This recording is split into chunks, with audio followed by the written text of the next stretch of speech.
kemur hérna með höfuðverk.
Góðan dag, ráðherra, forstjóri Landspítala, rektor Háskóla Íslands, ágæta starfsfólk Landspítala og aðrir gestir.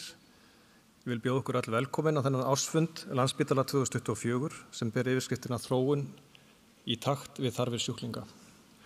Og það vill svo skemmtilega til að fundin í dag ber upp í viku hjúkrunar á spítalanum og jafnframt á degi íslenskra lækna, fæðingadegi Bjarna Pálssonar sem fæddist á þessum degi 17. maí fyrir 305 árum. Ég heiti Magnús Gottfreðsson og er forstöðumaður vísinda á spítalanum og verð fundarstjóri hér í dag. En ársfundur er mikilvægasti viðburður Landspítala á ári hverju. Þetta er okkar tækifæri til að taka stöðuna á starfsemi spítalans, lítum öxl og horfa til framtíðar. Eins og ég nefndi að þá er þemað þróun í takt við þarfir sjúklinga og við ætlum að beina sjónum að vegferð spítalans í átt að notenda miðaðri þjónustu þar sem að sjúklingurinn er ávallt í öndvegi. Fjalla verður breytingar á skipulagi starfseminnar, tæknibreytingar, umbótaverkefni og þróun læknavísinda sem allt miðar að því að veita bestu heilbrigðisþjónustu sem völ er á. Ársfundur Landspítala er öllum opinn. Hann er sendur út í streymi á miðlum spítalans og upptaka af efni fundarins verður aðgengilegt að fundi loknum. Fundurinn stendur í 2 klukkustundir, kaffi er á borðum sem að þið getið borið ykkur að og það verður ekki gert hlé á fundinum. Við eigum fyrir höndum líflega dagskrá sem samanstendur af erindum, pallborðsumræðum og myndböndum. Dagskráin birtist hér á skjám og einnig verður hún aðgengileg á heimasíðu spítalans. Í lok fundar verða einstaklingar og teymi heiðruð fyrir störf sín á Landspítala. En fyrsti liður á dagskrá, nú sem endranær, er ávarp heilbrigðisráðherra. Það er okkur mikill heiður að heilbrigðisráðherra sjái sér fært að vera með okkur hér í dag og ég býð Willum Þór Þórsson, heilbrigðisráðherra, velkomin í pontu. Gjör svo vel.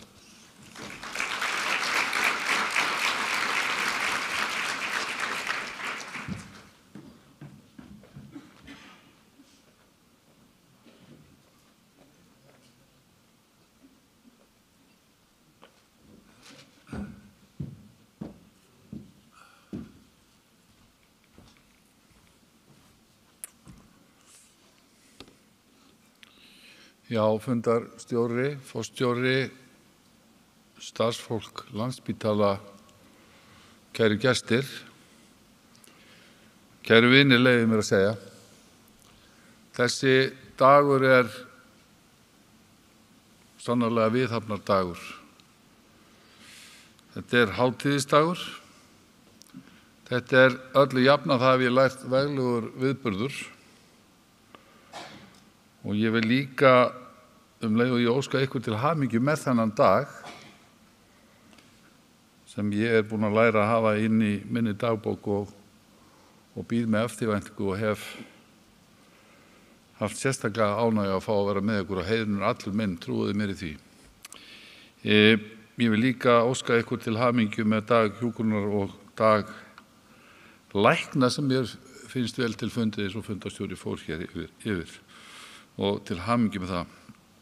Sannarlega góður dagur að velja þennan fæðingardag Bjarna Pálssonar, fyrsta sérmenntaða læknis landsins. Eins og myndainnslagið hér bar með sér, þá Landspítalinn, hann kraftmikill og hann skemmtilegur vinnustaður. Og Landspítalinn, hann vettvangur sem heillandi. Og ég leyfi mér bara að tala hér svolítið frá hjartanu varðandi það. Mér líður alltaf þannig þegar ég fæ að koma til ykkar, þegar ég fæ að koma í heimsókn, og það alveg sama inn á hvaða deildir eða inn í hvaða byggingu eða af hvaða tilefni, það alltaf sama tilfinningin. Dagur eins og þessi, hann gefur auðvitað tækifæri til þess að láta svona streyma í gegnum hugan. Fyrir hverja erum við? Af hverju erum við? Fyrir hverju stöndum við? Hverjum tilheyrum við? Hluta af hvaða liðsheild erum við? Og ná þannig utan þetta veigamikla hlutverk spítalans, sem og ég hef, og það mikill heiður, fengið oft á tíðum að reyna að fanga í orð. Það getur bara verið býsna stúr. Hlutverkið þess eðlis. Af því það svona allt á milli þess að vera mjög göfugt og þess að vera alveg gríðarlega mikilvægt og spurningum líf og eða dauða og allt þar á milli. Heilsu, líðan og ekki síst heilsu ábata.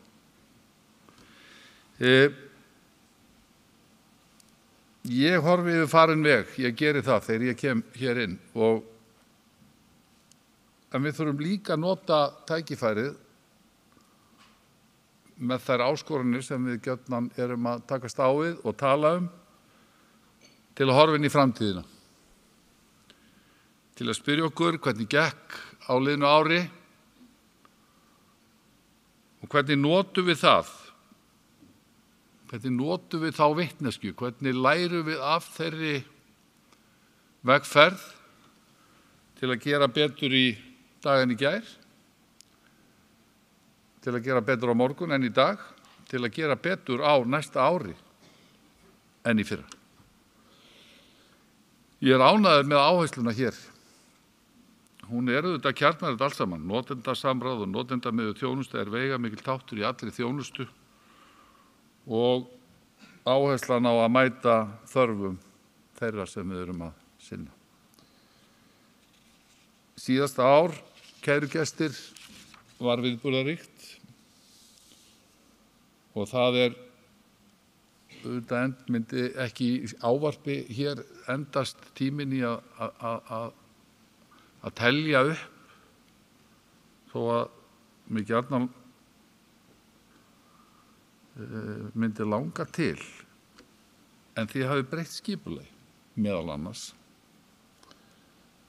í þeim tilgangi að styrkja klíníska starfsemi, og þið eruð alltaf með hugann við að efla þjónustuna í því hlutverki sem að spítalinn sinnir og sem háskóla og sjúkrahús, og þið eru vagga vísindastarf í leiðinni. Það einhvern veginn samofið. Það finnum maður líka, og ég að reyna að vega og meta hvort að við höfum gengið götuna til góðs með þeim stuðningi sem við stjórnvöld og við í heilbrigðisráðuneytinu þurfum í því verkefni sem við höfum með ykkur, að liðsinna ykkur til að þjónusta betur. Og þá hugsa ég, að því að það nú svona komin tími á reynslu eða einhver reynsla á að hafa stjórn. Ég fékk það verkefni í stjórnarsáttmála að skipa stjórn á spítalann að norrænni fyrirmynd til stuðnings stjórnendum og starfsfólki spítalans.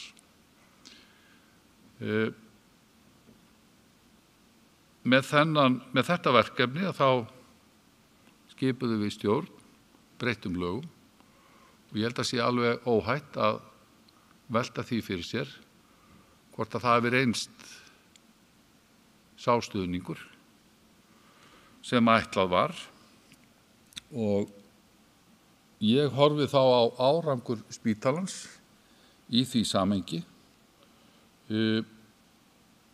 Ég vil bara segja hér að það er nánast sama, auðvitað alltaf mjög erfitt að leggja mat á árangur í jafn viðamiklu starfi, í jafn flókinni skipulagsheild á margan hátt.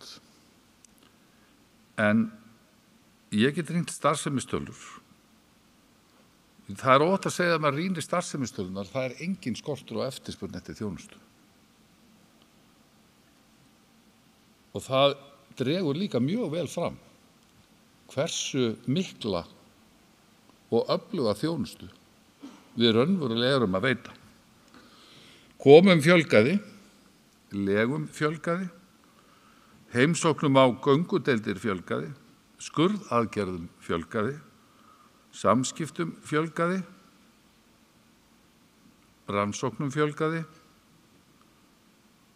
blessunarlega fjölgaði starfsfólki. Og á móti þrátt fyrir allt styttist biðtími á flestum sviðum eftir þjónustu, ánægja notenda. Hún jókst. Ánægja með þjónustuna. Starfsánægjan sömuleiðis. Þetta finnst mér líka mjög mikilvægur mælikvarði. Mikilvægt að íhuga líka hvernig mælt og hvaða þýðingu það hefur. Af því að kröfurnar eru gífurlegar, eftirspurnin er í veldisvexti og gífurleg og álagið oft á tíðum mjög mikið. Þetta er mikið afrek og ánægjulegt að sjá. Líklegast ekki hægt að draga neina ályktun það að allt sé fullkomið og verður örugglega seint í þessu vandasama verkefni. En þetta á það til að haldast í hendur og ég er sannfærður að draga þá ályktun og trúa því þegar maður horfir svona yfir sviðið að liðsheildin er ógnarsterk og vinnur vel saman. Ég vil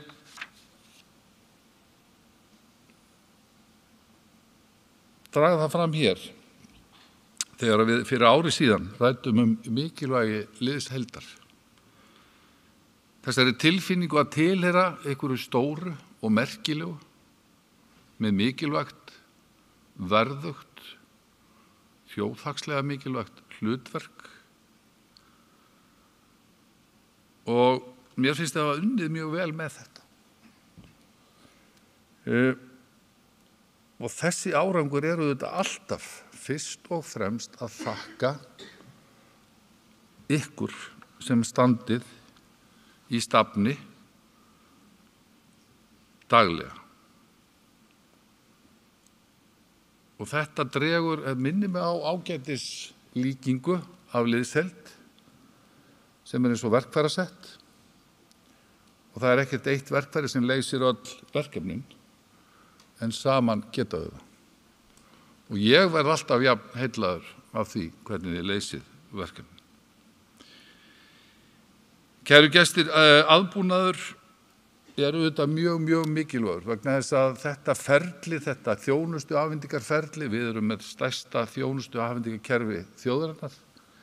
Þetta þjónustuafhendingarferli, samskipti, klínísk samskipti við sjúkling, þegar við veitum þjónustuna, er viðkvæmt ferli oft á tíðum og þess vegna skiptir aðbúnaðurinn miklu máli. Við höfum lengi beðið eftir því að byggja nýjan spítala. Og við sjáum hann nú rísa við Hringbraut og það góður gangur í framkvæmdum. Við þurfum að sýna verkefninu þolinmæði en blessunarlega erum við að keyra á öllum kröftum og þetta verkefni sem mikil áhersla og ég get staðfest hér í ríkisstjórn að tefjist ekki. Og við getum glætt þessar byggingar lífi í daglegu starfi sem fyrst.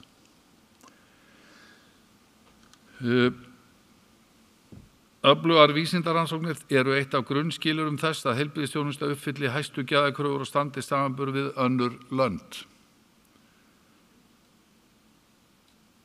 Hér á sama tíma fyrir ári síðan þá kom ég inn á þetta og tilkynnti þau áformum að setja á fót heilbrigðisvísindasjóð.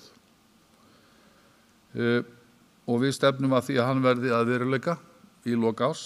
Undirbúningur í fullum gangi og vonandi getum við auglýst úthlutun heilbrigðisvísindasjóðs síðar á þessu ári. Það síðan verkefni okkar í ráðuneytinu og stjórnvalda að tryggja aukna fjármögnun í heilbrigðisvísindi og gera þennan sjóð veglegan og við hyggjumst finna honum stað innan Rannsóknarmiðstöðvar Íslands.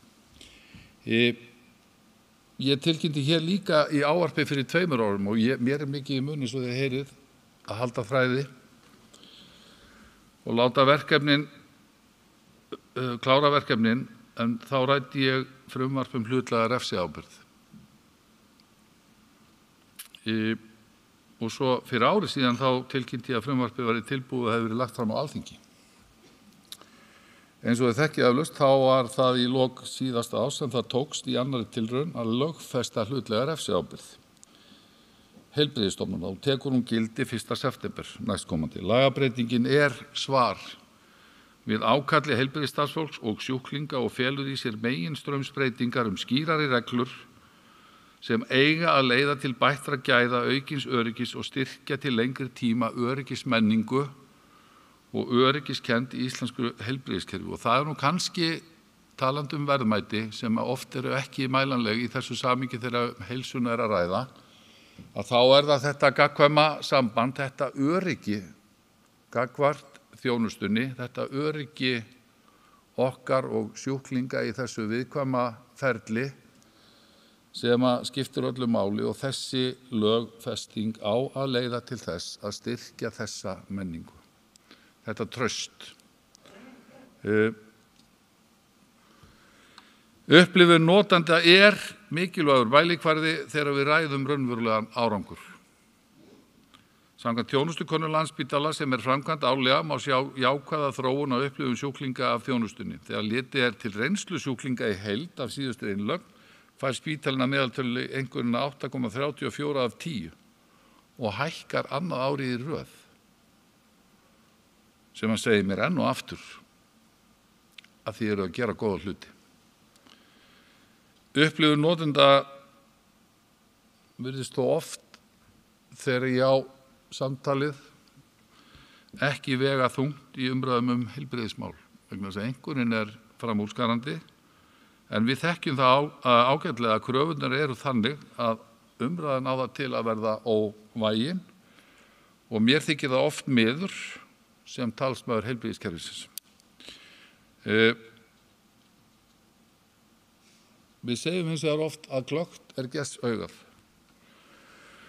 Og það segir einhvers staðar, en það glæddi mig verulega á dögunum að lesa í fjölmiðlum upplifun 2 breskra ferðamanna sem þurftu að nýta sér þjónustu Landspítala á dögunum. Ég fæ þessa upplifun gjarnan og oft þegar ég ræði heilbrigðismál á erlendri grundu og þeir sem hafa kynnst íslensku heilbrigðiskerfi.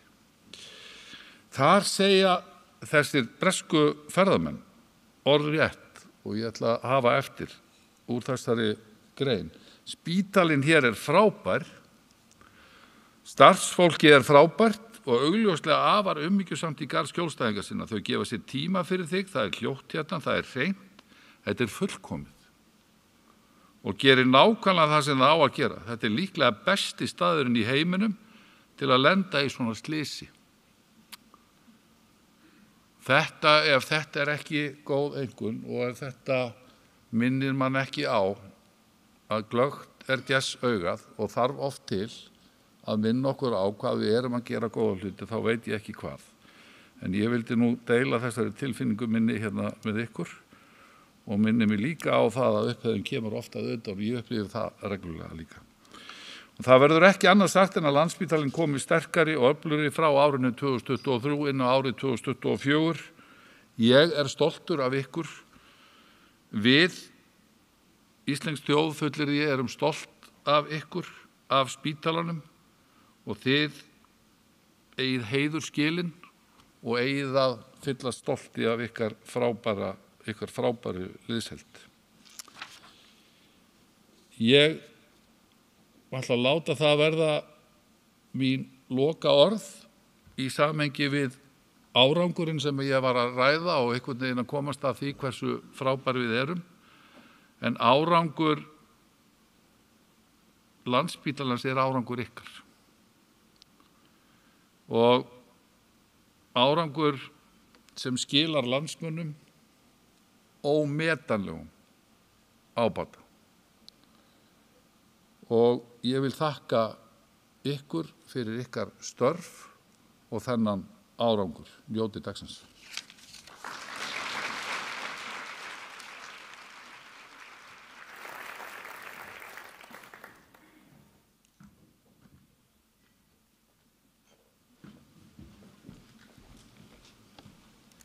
Við þökkum ráðherra kærlega fyrir hlý orð í garð spítalans og starfsfólksins hér og jafnframt þessi góðu tíðindi sem að hingað bárust með ræðu hans. Næstur á mælendaskrá er forstjóri spítalans Runólfur Pálsson. Gjörðu svo vel.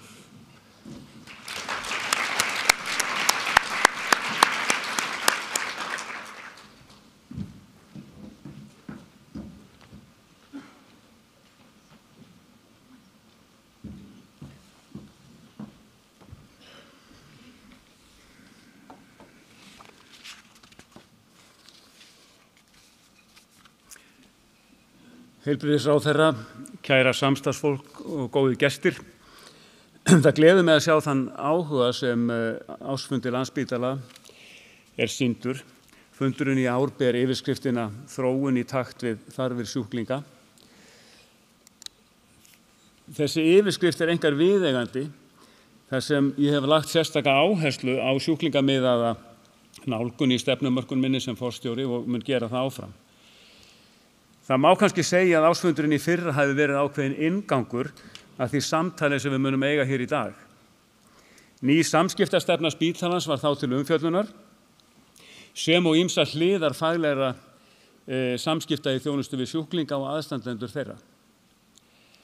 Grundvöllur góðrar þjónustu sem er í takt við þarfir sjúklinga er að heilbrigðisstarfsmenn og aðrir sem starfa innan heilbrigðisþjónustunnar leggja sig fram við að hlusta á sjúklinga, hlusti á þeirra sjónarmið, hlusti á þá deila sínu upplifun og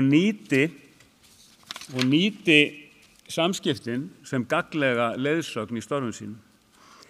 Þetta eykur ekki aðeins líkurnar á því að við skiljum betur vandamál sjúklinga, heldur eykur þetta einnig traust þeirra til okkar og heilbrigðisþjónustunnar. Þetta inntak verkefnis sem verður kynnt hér á ársfundinum undir yfirskriftinni Ábendingar sjúklinga, auðlind fyrir starfsemina, frábært verkefni sem kafar djúpt í starfsemi sem að mér er afar kær. Eins og við vitum öll, þá hefur eftirspurn eftir heilbrigðisþjónustu aukist jafnt og þétt og mun gera það áfram. Það er ljóst að ekki verður hægt að anna aukinni eftirspurn á hefðbundin hátt í öllum tilvikum. Við verðum að nýta tækni til að efla getu okkar, til að veita þjónustu með fjölbreyttu sniði og telja okkur þurfa að fara í stórsókn á þeim vettvangi. Heilbrigðisstarfsfólk eyðir miklum tíma við tölvuskjá, einkum við skráningu í sjúkraskrá sem sannarlega er nauðsynleg. En við það tapast þó dýrmætur tími sem annars væri unnt að verja í samskipti við sjúklinga og aðstandendur þeirra. Þróun tæknilausna og annarra úrræða sem gera klíníska skráningu markvissari og skjótvirkari og styttir þannig tíma starfsfólks við tölvuskjáin nauðsynleg. Jafnframt þurfum við að halda áfram þróun snjalllausna til miðlunar upplýsinga og fræðslu fyrir sjúklinga og aðstandendur. Það mikilvægt að vanmeta ekki hæfni sjúklinga sem á komandi árum munu verða æ ríkari þáttakendur í eigin meðferð. Allt bendir til þess að þeir muni í auknum mæli fá aðgang að upplýsingum sína þjónustu, meðal annars aðgang að eigin sjúkraskrá. Þessi þróun hefur verið að ryðja sér til rúms víða. Innan þróunarsviðs spítalans unnið ötullega starfrænu lausnum og hefur þegar náðst eftirtektarverður árangur, líkt og fjallað verður hér á eftir. Geta má þess að á síðasta ári var Landspítali valinn UT-fyrirtæki ársins. Það mikill heiður sem við erum stolt af. Samhliða okkar eigin þróunarstarfi tel ég að auki samstarfi nýsköpunarfyrirtæki sem mikilvægt fyrir spítalann. Þrátt fyrir góðan árangur innan okkar raða tel ég skorta skýrari stefnumörkun á sviði stafvæðingar í heilbrigðisþjónustuna á landsvísu. Raunar megum við engan tíma missa, því þörfin brýn, auk þess sem margvísleg tækifæri eru fyrir hendi þessa mundir, meðal annars með nýtingu gervigreindar. Stafrænar lausnir eru stundum kynntar til söguna sem einhvers konar sparnaðaraðgerðir, en staðreyndin sú að þessi vegferð kallar líka á verulegar fjárfestingar. Eigi tilætlaður árangur að nást. Það til mikils að vinna, ekki síst þar sem skynsamleg innleiðing tæknilausna getur aukið skilvirkni en einnig stuðlar að aðlaðandi vinnuumhverfi. En tækifærin liggja víða og metnaðurinn mikill. Íslensk heilbrigðisþjónusta býr yfir gríðarlegum tækifærum á sviði einstaklingsmiðaðrar læknisþjónustu. Rannsóknir íslenskrar erfðagreiningar hafa sett Íslendinga í einstaka stöðu á heimsvísu þegar kemur að nýtingu erfðaupplýsinga í einstaklingsmiðaðri heilbrigðisþjónustu. Skapa þar leiðir til að unnt verði að nýta í klínísku starfi fyrirliggjandi erfðaupplýsingar sem aflað hefur verið með vísindarannsóknum. Hans Tómas Björnsson mun fjalla þetta í erindi sínu hér á eftir, en Hans Tómas einn af öflugustu vísindamönnum Landspítala. Ágætu gestir, á ársfundi spítalans viðeigandi að líta öxl og rýna í starfsemi liðins árs til að greina hvar nauðsynlegra umbóta þörf og leiðir að því marki. Vegna þráláts skorts á legurýmum og mikils fjölda sjúklinga sem jafnan beið innlagnar á bráðamóttökunni í Fossvogi var þróað samræmt fyrirkomulag til að dreifa álagi vegna innlagna á bráðalegudeild spítalans á stigvaxandi máta. Það skemmst frá því að segja að á seinni hluta ársins var spítalinn oftsinnis á hæsta innlagnastigi. Þessi staða var afar íþyngjandi fyrir starfsfólkið sem að vanda stóð sig með eindæmum vel. Þegar horft til næstu ára blasa við stórar áskoranir vegna ófullnægjandi húsnæðis sem kemur í veg fyrir að unnt verði að mæta aukinni þjónustuþörf á viðunandi hátt. Eins og margsinnis hefur komið fram þá stafar svo legurýmisskortur sem spítalinn býr við að verulegu leyti af því að ekki hægt að útskrifa fólk sem lokið hefur meðferð á spítalanum og býður varanlegrar búsetu ýmist í hjúkrunarrými eða öðru úrræði. Með samvinnu við heilbrigðisyfirvöld og stjórnendur hjúkrunarheimila tókst að skapa okkur andrými þegar mest á reyndi. En róðurinn þyngir stöðugt og því hef ég ítrekað vakið athygli á því að spítalinn getur ekki starfað áfram með þessum hætti. Byggingu meðferðarkjarna sem Hringbraut miðar vel, en því miður of langur tími þar til þetta húsnæði verður tekið í notkun. Þannig að nauðsynlegt að bregðast við með tímabundinni lausn svo að spítalinn geti rækt hlutverk sitt sómasamlega. Loks brýnt á næstu árum verði unnið að því að afmarka hlutverk Landspítala í takt við heilbrigðisstefnu til ársins 2030, en það kallar á að þjónusta annarra þátta heilbrigðiskerfisins verði efld. Óskýr landamæri eru eitt af sérkennum íslenska heilbrigðiskerfisins, verður að segja. Þrátt fyrir vísi að hlutverkaskiptingu sé að finna í lögum og reglugerðum, þá rata góð áform ekki alltaf í framkvæmd. Óskýr hlutverkaskipan skapar hætta á að þjónusta sé veitt á röngu þjónustustigi og að sjúklinga falli milli þilja. Þetta sjáum við reglulega á Landspítala og ekki síst hjá sjúklingum sem leita til okkur eftir þrautagöngu í gegnum heilbrigðiskerfið. Ennfremur leiðir óreiða í skipulagi til sóunar. Þar verk að vinna bæði innan Landspítala sem utan.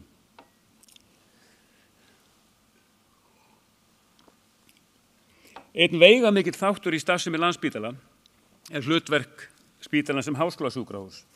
Það hlutverk almenningi kannski að nokkru hulið, en án menntunar og vísinda má íslensk heilbrigðisþjónusta sín lítils. Því miður hafa á síðustu árum komið fram vísbendingar hnignandi árangur á sviði vísindarannsókna sem einkum birtist í fækkun fræðigreina í erlendum tímaritum og tilvitnunum í þær. Þessi þróun varðar ekki eingöngu Landspítala heldur hefur einnig áhrif á samstarfsstofnun okkar Háskóla Íslands vegna leiðandi hlutverks spítalans á vettvangi klínískra rannsókna. Á sama hátt og við viljum veita framúrskarandi klíníska þjónustu á Landspítala, þá viljum við að menntun og vísindastarf sé í fremstu röð. Við verðum að snúa þessari neikvæðu þróun við. Við verðum að tryggja vísindastarfseminni þann sess sem henni ber í ljósi þess að að ræða eitt af lykilhlutverkum spítalans. Auk þess sem öflugt vísindastarf stuðlar yfirleitt að auknum gæðum klínískra þjónustu. Þetta verðum við að gera á sama hátt og þekkist á erlendum háskólasjúkrahúsum. Við þurfum að halda því á lofti sem vel gert á vísindasviðinu. Við þurfum að halda vel utan vísindamenn spítalans og tryggja þeim bæði tíma og aðstöðu til sinna verka. Við þurfum að finna leiðir til að styðja við efnilega unga vísindamenn. Þannig getum við vonandi laðað að spítalanum fleiri öfluga vísindamenn. Loks þurfum við að styrkja innviði og umgjörð vísindastarfsins verulega og í því skyni auka samvinnu við heilbrigðisvísindasvið Háskóla Íslands. Uppbygging vísindastarfsemi Landspítala krefst óhjákvæmilega sérstakrar fjármögnunar. Jafnframt tel ég að efling samkeppnissjóða sé mikilvæg leið til að styrkja vísindastarf og heilbrigðissviði til frambúðar og því sérlega ánægjulegt að heyra þau tíðindi sem heilbrigðisráðherra bar okkur varðandi heilbrigðisvísindasjóð. Eitt af því sem veitir okkur starfsfólki Landspítala von bjarta framtíð nýbyggingin sem nú óðum að taka á sig mynd við Hringbraut. Meðferðarkjarninn og rannsóknarhúsið munu valda straumhvörfum í starfsemi spítalans sem mun þá loks sameinast að langmestu leyti á einum stað. Í þessu sambandi má nefna að á næsta ári eru 25 ár liðin síðan Landspítali og Sjúkrahús Reykjavíkur voru sameinuð í eina stofnun sem þá hlaut nafnið Landspítali Háskólasjúkrahús. Á þeim tíma, það að segja við síðustu aldamót, voru legurými hins sameinaða spítala samanlagt 1260, en í dag eru þau 650. Til að mæta þessari miklu fækkun legurýma hefur dag- og göngudeildarþjónusta verið efld til muna, en betur má ef duga skal, því verkefni aukast stöðugt í takt við fólksfjölgun og öldrun þjóðarinnar. Því brýnt að sem fyrst verði hugað að byggingu hús fyrir dag- og göngudeildarþjónustu á Hringbrautarlóðinni. Einnig mikilvægt að flýta eftir fremsta megni byggingu nútímalegs húsnæðis fyrir geðþjónustu spítalans. Nýjar byggingar Landspítala munu bjóða upp á sveigjanleika til að mæta nýjum áskorunum. Fæst áttum við von á því að þurfa að takast á við heimsfaraldur af þeirri stærðargráðu sem COVID-19 var, en faraldurinn gerbreytti allri heilbrigðisþjónustunni á örskömmum tíma. Í nýju húsnæði Landspítala verður mun einfaldara að takast á við slíkar áskoranir. Það líka von mín að flutningur í hina nýju bygginga við Hringbraut muni marka loka áfanga í því sameiningaferli sem hófst fyrir aldarfjórðungi síðan. Við þurfum næstu ára að vinna markvisst að ýmsum aðkallandi verkefnum sem miða að því að samhæfa starfsemi spítalans áður en til flutnings kemur. Hér horfi ég til samræmingar verkferla og stöðlunar verklags þvert á spítalan en ekki síður til vinnustaða menningar sem getur verið æði ólík eftir sviðum og deildum. Ágætu gestir, rekstur spítalans á síðasta ári gekk nokkuð vel, held ég að mér sé óhætt að segja. Umfangið gífurlegt á þessum stærsta vinnustað landsins og þeir stöðugt vaxandi eins og komið fram. Til marks það má geta þess að 20% fleiri sjúklingar leituðu til spítalans á árinu 2023 en árið 2019. Innleiðing þjónustutengdrar fjármögnunar gekk vonum framar. Árið 2023 var fyrsta árið þar sem raunverulega var stuðst við þessa fjármögnunar aðferð. Og margt bendir til þess að innleiðing hennar hafi þau áhrif að afköst aukist og að það sé til góðs fyrir sjúklinga og heilbrigðisþjónustunni í heild sinni. Rekstrarniðurstaða spítalans var jákvæð eins og nánar verður greint frá hér á eftir. Það ekki síst að þakka góðu samstarfi við heilbrigðisyfirvöld sem stutt hafa vel við spítalann en einnig veitt okkur sjálfsagt aðhald. Stjórn spítalans hefur einnig lagt sitt að mörkum en henni meðal annars falið það hlutverk að styðja við forstjóra ásamt því að veita aðhald. Ég hef starfað stærstan hluta mín starfsferils hér á spítalanum og hef séð ótal breytingar til góðs á þessum tíma. Ég hef líka orðið var við stöðnun en sjaldnast afturför.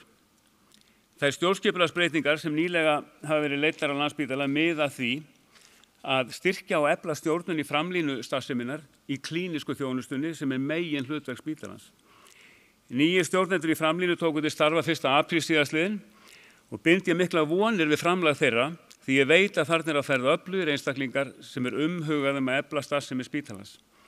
Verkefnin eru vissulega ærin og þau halda áfram að hrannast upp en með bættu skipulagi og aukinni skilvirkni stefnum við ótrauð að settu marki. Við hyggjumst ekki einungis auka þjónustu spítalans heldur einnig bæta gæði hennar. Að lokum ekki hjá því komist að hampa öflugu starfsliði Landspítala.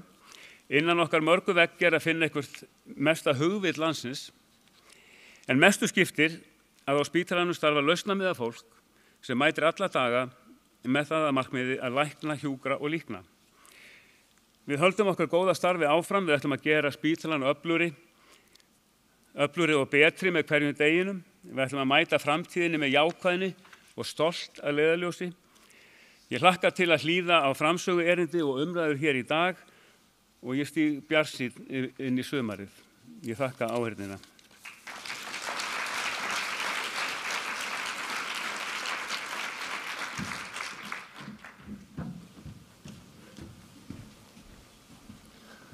Þökkum forstjóra kærlega fyrir hans ávarp hér til okkar og næstur á mælendaskrá Gunnar Ágúst Beinteinsson, framkvæmdastjóri rekstrar og mannauðs sem mun kynna ársreikning spítalans fyrir árið 2023. Gjörðu svo vel.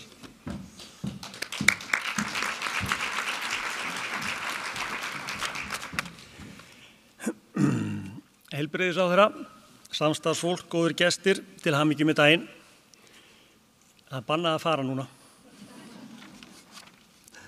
Áður en ég fer yfir ársreikningin fyrir árið 2023, sem við hafið náttúrulega öll beðið eftir, þá ætla ég að fara stuttlega yfir þróun starfseminnar. En starfsemi og fjármál haldast oftast í hendur. Fyrst langar mig til að gefa ykkur innsýn inn í hvernig sólarhringur á Landspítala lítur út. En það gengur oft mikið á og þó að við séum hér, þá allt á fullu á spítalanum. Þannig að svona lítur sólarhringur út, kannski ekki alveg svona, hann ekki alveg tómur. Það fullt að gerast. Það eru 609 sjúklingar sem eru á legudeildum á spítalanum. Það eru rúmlega 2000 komur og fjarþjónusta á dag á göngudeildum. Það eru tæplega 9500 rannsóknir á rannsóknarsviði. Það eru yfir 450 sjúklingar sem fá meðferð hjá sjúkra- og iðjuþjálfum. Það eru 258 komur á slysa- og bráðamóttökur. Það eru 40 skurðaðgerðir. 9 börn fæðast. Tæplega 200 símtöl á göngu- og bráðaþjónustu geðsviðs. 42 börn koma á bráðamóttöku barna. Það eru 7 hjartaþræðingar. Það er 31 sjúklingur í blóðskilun. Það eru 12 sjúklingar á gjörgæslu. Það eru 3700 starfsmenn í vinnu. Það eru 5 tonn af úrgangi og sem betur fyrir náum við endurvinna 1,8 tonn.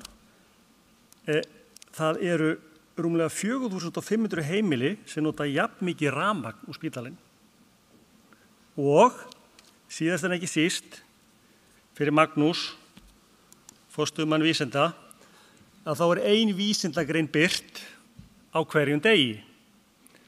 Og hann sagði mér hérna áðan að það tekur 5 til 10 ár að búa til eina vísindagrein. En við viljum ná þessari tölu allavega í 2.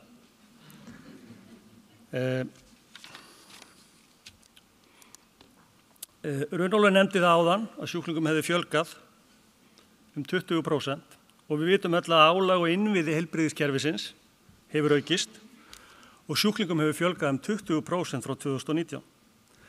Árið 2023 voru 15% sjúklinga með erlend ríkisfang. þeir voru frá 156 mismunandi þjóðum. Og þið þurfum ekki að reyna að lesa þarna hægra megin á glærunni.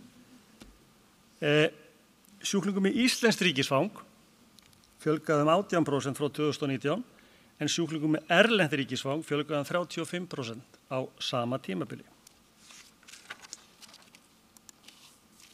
Starfsfólki hefur fjölgað 13% frá 2019 og það er jákvætt og það hefur hjálpað okkur að mæta þessari aukningu.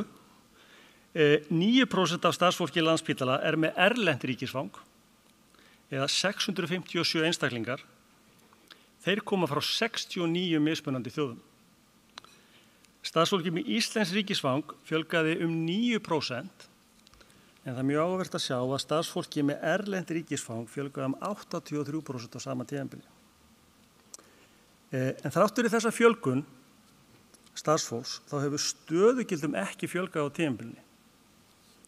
Ef tekið tillit til styttingu vinnuvikuna sem tók gildi 2021. Ráðherra talaði um árangur áðan og til þess að setja þetta í smá samhengi að þá hefur framleiðsla klíníska þjónustu mæld í DRG einingum aukist frá 2019, en á sama tíma hefur greiddum stöðugildum fækkað 0,7%. Þegar leiðrétt hefur verið fyrir styttingu vinnuvikunar.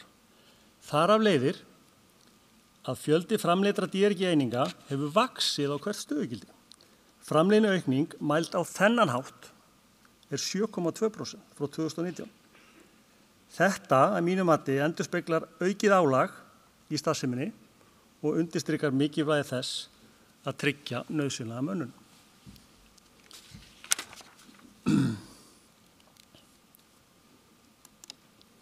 Árið 2022 tóku gildi samningur milli Sjúkratrygginga Íslands og Landspítala þjónustutengda fjármögnun.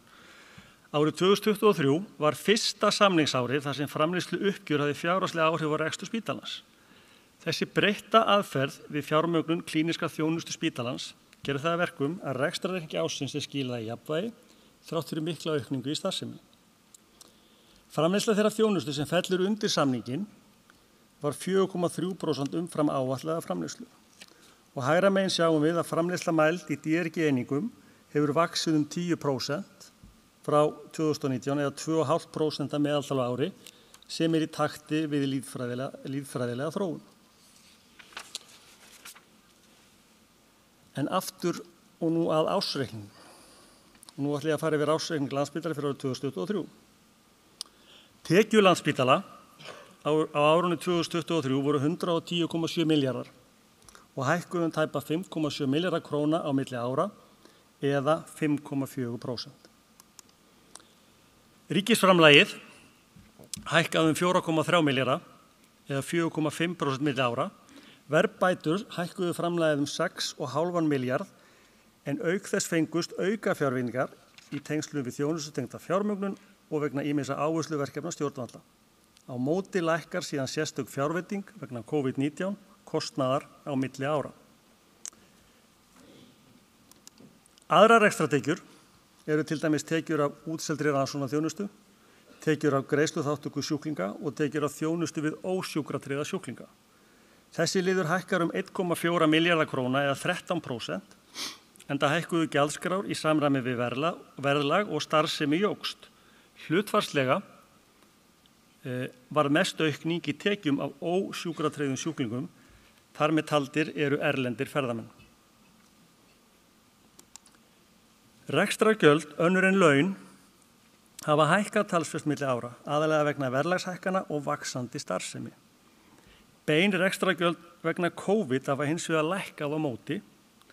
Heildarhækkun milli ára er því einungis 1 milljarður eða 4%.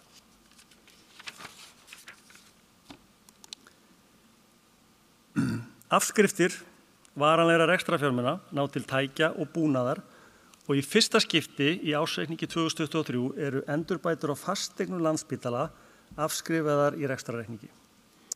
Er að ræða uppsafnaða afskrift frá og með rekstrarárinu 2017 samtals 1,6 milljarður króna sem skýrir mikla hækkun afskrifta milli ára. Þetta gert í tengslu við áform frumvarp til laga framkvæmdir og umsýslu fasteigna fyrir Landspítala og sérhæfða sjúkrahúsþjónustu. Frestað ríkisframlag vegna fjárfestinga kemur til hækkunar á móti og hefur því ekki áhrif á rekstrarniðurstöðu ársins. Afkoma ársins í rekstri var jákvæð sem nam 607 milljónum króna eða 0,5% af heildartekjum. Launagjöld vegna fastra launa hækkuðu 4,3 milljarða króna milli ára eða 10,3%. Hækkunin skýrist af kjarasamningsbundnum hækkunum annars vegar og fjölgun starfsfólks hins vegar. Starfsfólki fjölgaði 2,5% milli ára en dagvinnu stöðugildum fjölgaði minna eða 2,1%. Önnur launagjöld lækkuðu umtalsvert eða 1,2 milljarða króna vegna tímabundinna viðbótarlauna sem greidd voru á árinu 2022 og féllu niður á haustmánuðum 2023. Viðbótarlaunin voru hluti af aðgerðum Landspítala til að tryggja lágmarksmönnun í COVID og í kjölfar hans.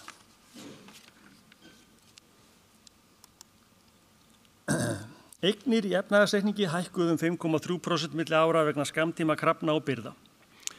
Ef frá talin neikvæð staða höfuðstóls sem nemur 702 milljónum króna sem rekja má til breytinga á lögum opinber fjármál frá árinu 2017, þá höfuðstóll jákvæður 658 milljónir króna og endurspeglar það jákvæða rekstrarniðurstöðu síðustu 3 ára. Stjórnvöld hafa staðið við gefin fyrirheit að hlífa spítalanum við aðhaldsaðgerðum og hefur það gert spítalanum kleift að efla þjónustuna samhliða sívaxandi verkefnum. Spítalinn stendur þó áfram frammi fyrir áskorunum í rekstri. Okkur heldur áfram að fjölga. Við erum að eldast og samfélagið verður sífellt fjölbreyttara og skemmtilegra. Innan fárra ára flytur hluti starfseminnar í nýtt og gjörbreytt húsnæði og krefst mikils og vandaðs undirbúnings.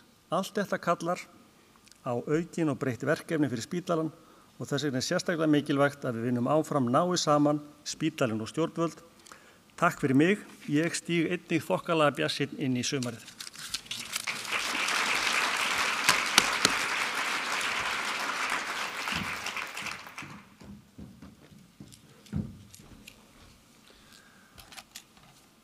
Við þökkum Gunnari Ágústi kærlega fyrir.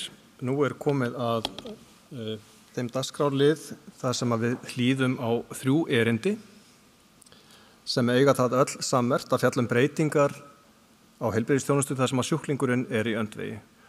Okkur sem að störfum við heilbrigðisþjónustu verður það strax ljóst þegar við höfum starfað þar í fáein ár að þessi þjónusta stöðugt að breytast og breytingarnar gerast hratt. Við þurfum því ætíð að búa yfir þekkingu og hæfni til að innleiða breytingar og þróa þjónustuna áfram. Frummælendur hér á eftir eiga það öll sammerkt að starfa að slíkri þróun með ólíkum hætti þó, en það óhætt að kalla þau öll brautryðjendur hvert á sínu sviði. Fyrst í pontu Margrét Manda Jónsdóttir, nýráðin forstöðu hjúkrunarfræðingur endurhæfingarþjónustu á Landspítala. Manda hefur undanfarið ár leitt umbótaverkefni á Landspítala þar sem að sjónarmið sjúklinga nýtt markvisst til að bæta þjónustuna og í erindi sínu mun hún fjalla sérstaklega upplifun nýrnasjúklinga í gegnum heilbrigðisþjónustuna. Nýrri aðferðafræði var beitt til að öðlast betri innsýn í ferli þessa sjúklingahóps með það markmið að skilja betur upplifun þeirra og hvar tækifæri liggja til úrbóta. Gjör svo vel, Manda.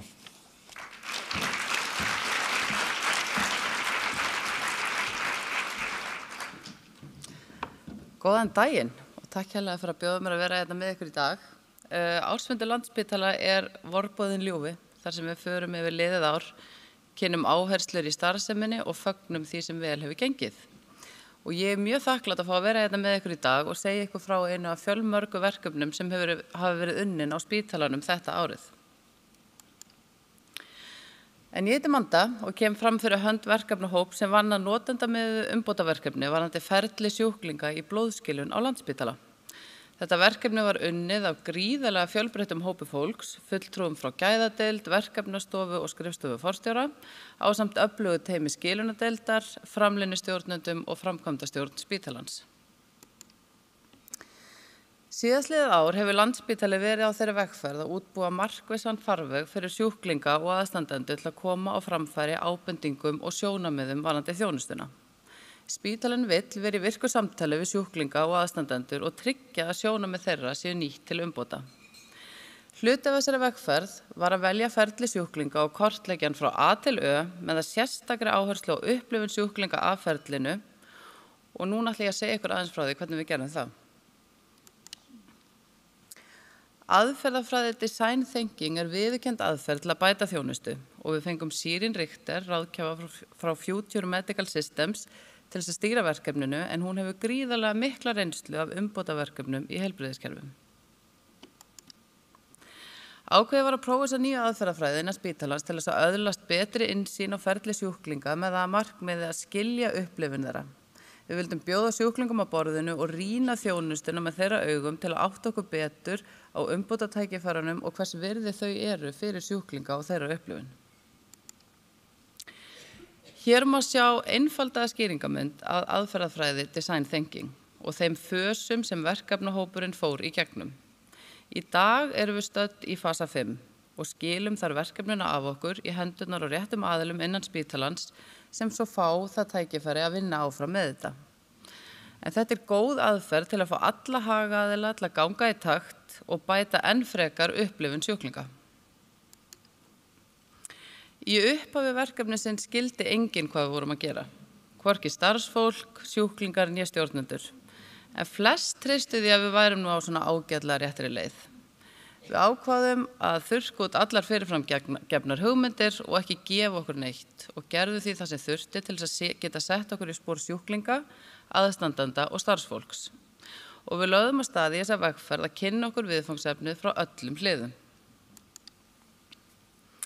Já, við vorum skrítin stærð, líklega einhverju sem hefur þóttu vera mjög einkennileg að hafa okkur þarna inn á skilunadeildinni, en við vorum mætt eldsnemma á eina morgunvakt og fengum svo að fylgjast með starfsfólki og sjúklingum á deildinni. Og þarna fengum við aðstæðurnar sem sjúklingar og starfsfólk lifa í beint í æð og erum mjög þakklátt fyrir móttökurnar sem við fengum. Við skynjuðum mikla umhyggju fyrir sjúklingum og gríðarlega mikla fagmennsku í vinnubröðum, enda alveg sérstaklega sérhæfð þjónusta sem þarna veitt.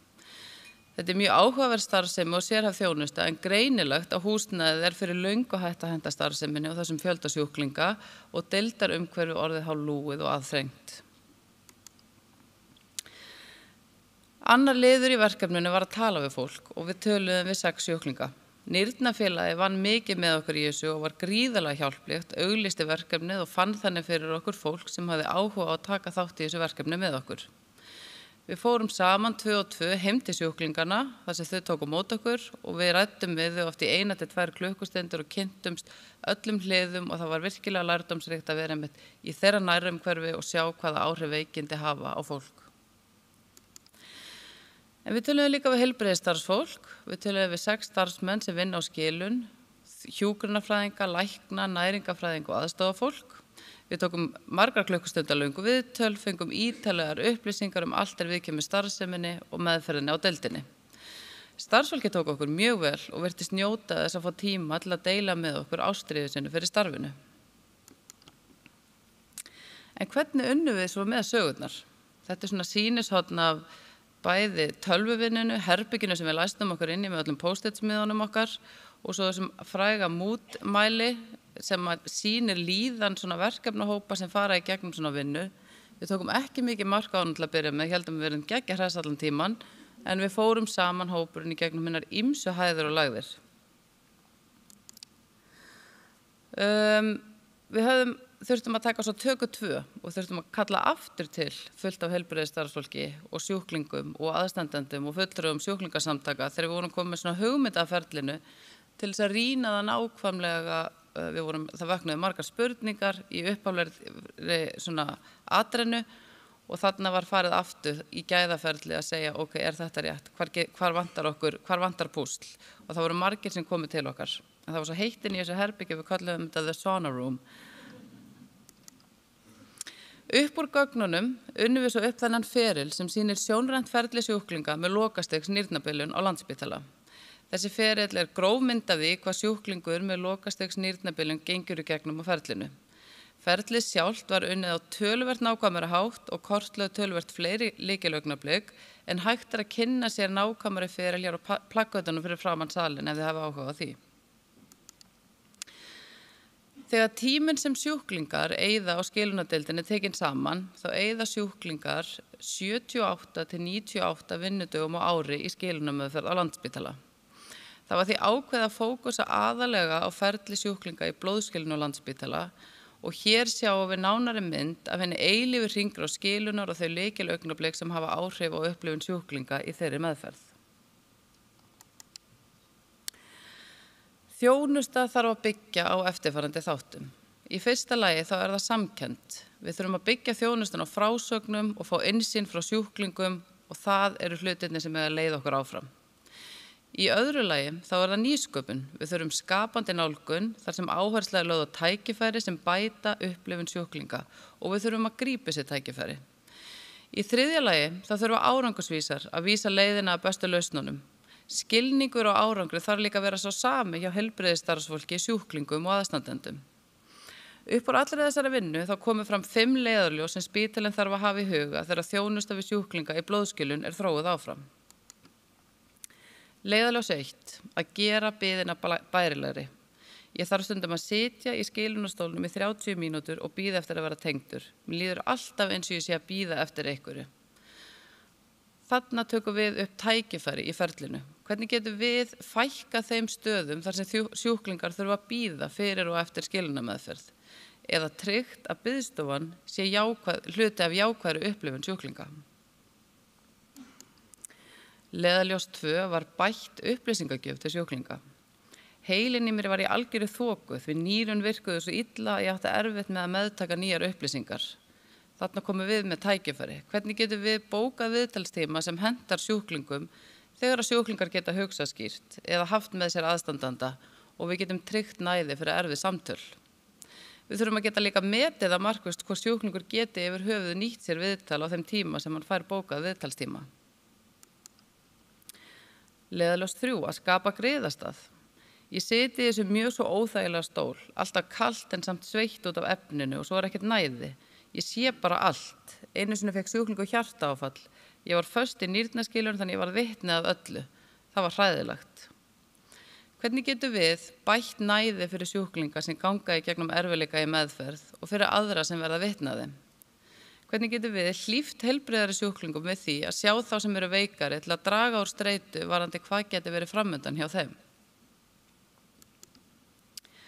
Að brjóta upp einsleitnina. Ég hef borðað þessa samloku í mörg ár. Ég get ekki einu sinni horft á hana.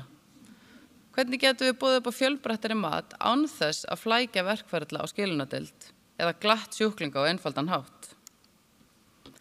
Og leiðarljós 5. Að varðveita takmarka orku sjúklinga. Ég á erfitt með að ganga frá bílastæðinu á spítalan og svo að bíða eftir lyftunni. Mér líður alltaf eins og ég sé of orkulaus til að koma mér á skilunardeildina. Hvernig getum við haft skerta orku sjúklinga til hliðsjónar þegar við bregðumst við beiðnum þeirra, stytt til dæmis leiðina frá bílastæðinu á blóðskilunarstólnum svo sjúklingar geti sparað orku sína. Okkar viðskiptavinir eru sjúklingar sem í flestum tilfellum að upplifa sín allra verstu augnablik. Þá mikilvægt að allt gangi upp og öll þjónusta styðji við sjúklingana. Það hægt að bæta upplifun sjúklinga með margvíslegum hætti og þegar við skoðum þessar ólíku leiðir til að bæta upplifun blasir við hversu dýrmætt starf unnið á öllum deildum spítalans þvert á spítalan. Við erum öll í sama leiðinu með sama markmiðið, sama hvort við erum á tölvudeild, mannauðsdeild, geðdeild, taugadeild, veitingaþjónustu, ræstingaþjónustu og svo framvegis. Við erum öll hluti af þessu risastóra púsli sem þarf að ganga upp til að upplifun sjúklinga verði sem allra best. Ég þakka fyrir áheyrnina.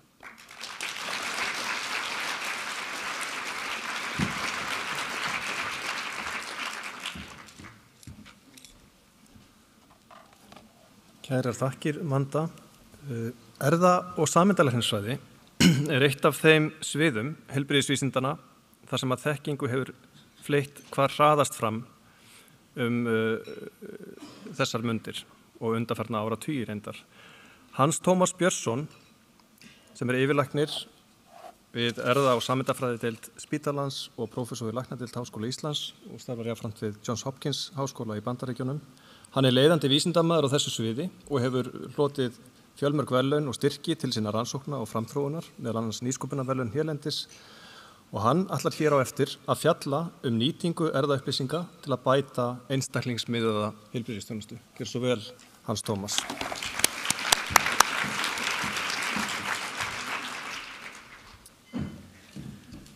Takk kærlega fyrir að fá mig til að tala. Ég held að þetta sé spennandi tími og mér langar til að segja ykkur frá að ég held að það séu í gangi og séu að gerast 3 byltingar í læknisfræði. Kannski erfðafræði ef það hugsaði þannig, en ég held að erfðafræðin til í rauninni allri læknisfræðinni. Og fyrsta byltingin er töluvert aukin geta til að greina sjúkdóma fyrr og betur, greiningabylting. Bylting 2 er bylting í meðferðum og meðferðarmöguleikum, meðferðarbyltingin. Og bylting 3 það eru miklu meiri gögn til staðar og aðferðirnar til að greina þessi gögn eru miklu betri en áður. Þetta er svona gagnabyltingin.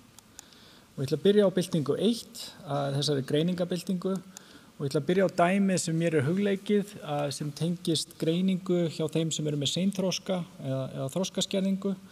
Og þeir getið séð á þessu grafi, þetta er bara á ásnum eða sýnt hve margir fengu greiningu. Þannig af þeim sem komu til erfðalæknis 1970 til 1980 og gátu við greint 5% sjúklinga og það var bara litningar sem við áttu þá. Og síðan kom tímabil þar sem að erfðafræðingar gátu giskað á genið og raðgreint á ákveðin gen eða skoða staðsetninguna á litningum og það bættist aðeins. En svo síðustu ár hafa komið þessi stóru próf, fyrst örflögugreining, táknræðagreining og svo heilræðagreining sem hafa bara gjörbreytt, og í þessum sjúkdómahópi þá eru við að greina mjög stóran hluta af hópnum. Því miður eru margir þessara sjúkdóma ómeðhöndlanlegir, en erfðaupplýsingar gefa líka oft beint til kynna sérstaka meðferð. Og ég held að besta dæmið er þetta sem við höfum kallað meðferðarbæra breytingar. Það kemur í ljós þegar raðgreinir erfðamengi að þá finnast slíka breytingar þar sem augljós meðferð liggur við ef þú veist að það er breyting í þessu geni. Og Íslenska erfðagreining hefur nýlega birt stóra grein þar sem þau skoðuðu allan sinn gagnagrunn og skrifuðu í grein í New England Journal of Medicine og þar kemur í ljós að 4% Íslendinga ber slíka meðferðarbæra breytingu, þannig að þetta er stór hópur. Og hérna á Íslandi, þökk sé þeim, þá er listin að mestu þekktur. Við vitum hvaða breytingar þetta eru. Og ég held að þetta sé augljós leið til að byrja að nýta erfðaupplýsingar til að bæta einstaklingsmiðaða þjónustu. Og þetta er ákveðið tækifæri fyrir okkur sem er í rauninni einstakt. Og ég held að væri frábært að fá þessar upplýsingar úr gagnagrunni Íslenskrar erfðagreiningar og það er vinna í gangi að gera það. En ég ætla líka að segja að ef það er ekki hægt, þá eigum við núna raðgreinipróf sem við höfum verið að staðfesta, þar sem við getum fundið þessar greiningar mjög hratt og vel og við ætlum að byrja að bjóða upp á þetta próf í haust. Og við kallum þetta svona Íslandsbreytingapanel. Við vinnum einnig að uppbyggingu á fyrirbæri sem heitir Miðstöð sjaldgæfra sjúkdóma, sem ég held að geti verið stuðningsþjónusta fyrir slík verkefni. Og ég hef mikinn áhuga á að fá samstarf frá öðrum á spítalanum, þannig að ef þið hafið áhuga á því endilega verið í sambandi við mig. Ok, ég er búin að segja ykkur, við erum að standa okkur miklu betur í greiningum en áður, en það er líka ákveðin meðferðarbylting í gangi og ég ætla að segja ykkur 2 litla sögur. Fyrsta tengi sjúkdómi sem heitir sickle cell eða alfa-thalassemia sem eru mjög algengir erfðasjúkdómar, ekki á Íslandi en annars staðar. Og það er svo merkilegt að þessi sjúkdómur, honum var full lífsdeila 1949, þannig að hann er 75 ára, þá skildu við orsakirnar mjög vel. Og síðan verður annar vendipunktur og það er að fólki tókst að einangra þetta kerfi úr bakteríum sem heitir CRISPR-Cas kerfið og það gerir okkur kleift að breyta erfðaefni á mjög einfaldan hátt. Og það voru 2 ungar konur sem fengu Nóbelsverðlaun 2020 fyrir að skilgreina og gera kerfið aðgengilegt fyrir alla. Og á síðasta ári var fyrsta slíka CRISPR meðferðin samþykkt í Bretlandi og hún byggir á öðrum rannsóknum. Það hafði komið í ljós löngu áður að þeir einstaklingar með þessa sjúkdóma sem halda sínu fósturhemoglóbini, þeir eru ekki með sjúkdóminn. Og það hafði líka komið í ljós að maður sem heitir Stuart Orkin sem hafði sýnt fram á það að það er ákveðið gen sem heitir BCL11A sem slekkur á fósturhemoglóbini. Og það sem fólki hefur tekist að gera núna er að það fjarlægi frumur úr þessum einstaklingum, það slekkur á þessu BCL11A geni, kveikir á fetalhemoglóbini, setur frumurnar inn og sjúklingarnir eru læknaðir. Og þetta er ekkert smávæli framför því þetta er hræðilegur sjúkdómur sem veldur járnofhleðslu, heila áföllum og ýmsu slíku. Ég ætla að segja ykkur aðra sögu sjúkdóma sem eru algengir og ég held að hafi möguleika fyrir alla læknisfræðina. Og sú saga byrjar í Texas eins og margt gott. Og það er kona sem heitir Helen Hobbs sem var að rannsaka þýði í Texas þar sem að fólk var á mjög slæmu fæði, þannig að almennt var kólesterólgildið mjög hátt. Og hún tók eftir því í kóhortunum sínu, þá voru nokkri einstaklingar með óbóðslega flott kólesteról, bara fullkomið kólesteról. Og það kom í ljós að þeir voru með úrfellingu ákveðnu geni, þessi geni sem heitir PCSK9, og þeir voru líka, jafnvel þó þeir töpuðu báðum eintökum af þessu geni, þá voru þeir fullkomlega heilsurhraustir. Þannig að þetta var frábært lyfjamark fyrir lækkun á kólesteróli. Og núna nýlega hefur fyrirtæki sem heitir Verve Therapeutics þróað svona CRISPR aðferð, það er næsta stiga CRISPR sem heitir base editing og þannig er ég að sýna ykkur lækkun á kólesteról í tilraunadýri, það sem hefur fengið eina gjöf af þessu lyfi. Þannig ein gjöf af þessu lyfi og þið sjáið þarna í 200 daga þá lækkun á kólesteróli 60% sem er mun meira en þú færð við að taka statin á hverjum degi. Og það kemur í ljós að þegar þeir hafa fært þetta yfir í fólk, fyrstu tilraunir á fólki eru búnar, að ef þeir gefa nógu stóran skammt af þessu þá geta þeir fengið nákvæmlega sömu svör í fólki. Þannig að þessi meðferð þróu fyrir sjúkdóm sem heitir fjölskyldulæg kólesterólhækkun, familial hypercholesterolemia, það sem er mjög mikil áhætta á hjartaáfalli mjög snemma, en það er augljóst að ef að þetta verður raunveruleiki að þetta mun breyta bara hvernig við framkvæmum læknisfræði í framtíðinni. Ok, ég ætla að enda á þriðju byltingunni, gögnin og getuna til að nýta henni. Og ég ætla að nota dæmi úr líffræði. Ég held að þetta gildir úr læknisfræði líka, en það er bara svo sláandi nýlegt dæmi úr líffræði. Og þetta dæmi við erum búin að vera að reyna í mjög langan tíma að spá fyrir þrívítabyggingu próteina byggt á línulegri röð. Og það er búið að vera samkeppni, alþjóðleg samkeppni, að koma með bestu aðferðina til að gera það. Og á 2 ára fresti, og þið getið séð að getan var svona í kringu 40%. 2018 var vendipunktur, þá kom forrit frá DeepMind sem byggir á gervigreind sem heitir AlphaFold og þeir voru með 60% greiningagetu og svo árið eftir AlphaFold 2 90% greiningagetu þar sem þeir gátu spáð fyrir struktúrunum á próteinum. Þeir stóðu sig svo vel að þeir sem skipulögðu keppnina ásökuðu þá að svindla og það þurfti að endurtaka prófið en þeir stóðu sig alveg jafn vel. Og núna þetta orðið aðgengilegt öllu vísindafólki. Við getum fengið þrívíða struktúr próteina. Við getum fengið hvað prótein vinna saman, binda saman, hvernig þeir binda saman. Þetta er óbóðslegt framfaraskref.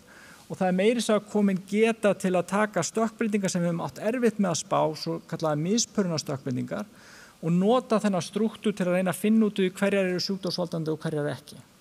Þannig að punkturinn með þessu, þetta er dæmi það hvernig samtvennun á stórum gagnasettum og gervigreind getur leyst áður óleysanleg vandamál. Og ég vil bara segja að það sem við eigum upplýsingarnar okkar eru auðæfi og við eigum að nýta þær. Og til þess að nýta þær þá þurfum við að safna þeim, erfðaupplýsingum og öðrum upplýsingum. Ok, smá samantekt alveg í lokin. Í náinni framtíð verða flestir aðgreindir og þær upplýsingar verða notaðar reglulega í allri klínískri læknisfræði. Númer 2, það er ný líftæknibylting í gangi. Þetta með fjölga sértækum meðferðum og sum þessara lyfja verða kannski bara gefin einu svona ári eða sjaldnar. Og loks, ég held að gervigreind muni nýta þessi stóru gagnasett og við getum nýtt þessar upplýsingar á nýja vegu til að þróa ný lyf og skilja orsakir sjúkdóma. Ég ætla bara að enda, þetta klíniska teymið í klíniskri erfðafræði. Ef ykkur vantar hjálp að nýta erfðafræði í ykkar þjónustu, endilega hafa samband við eitthvað að þessu fólki, allir tilbúin að hjálpa. Takk fyrir mig.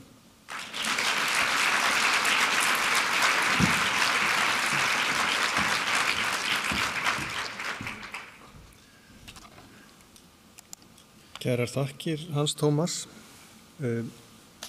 Næstur í pontu Björn Jónsson, sem ætlar að fjalla stafræna framþróun á spítalanum, en hann deildarstjóri stafrænar framþróunar á Landspítala og árabil hefur staðið yfir þróun á smáforriti eða appi sem býður upp á fjölmarga möguleika í upplýsingamiðlun og samskiptum.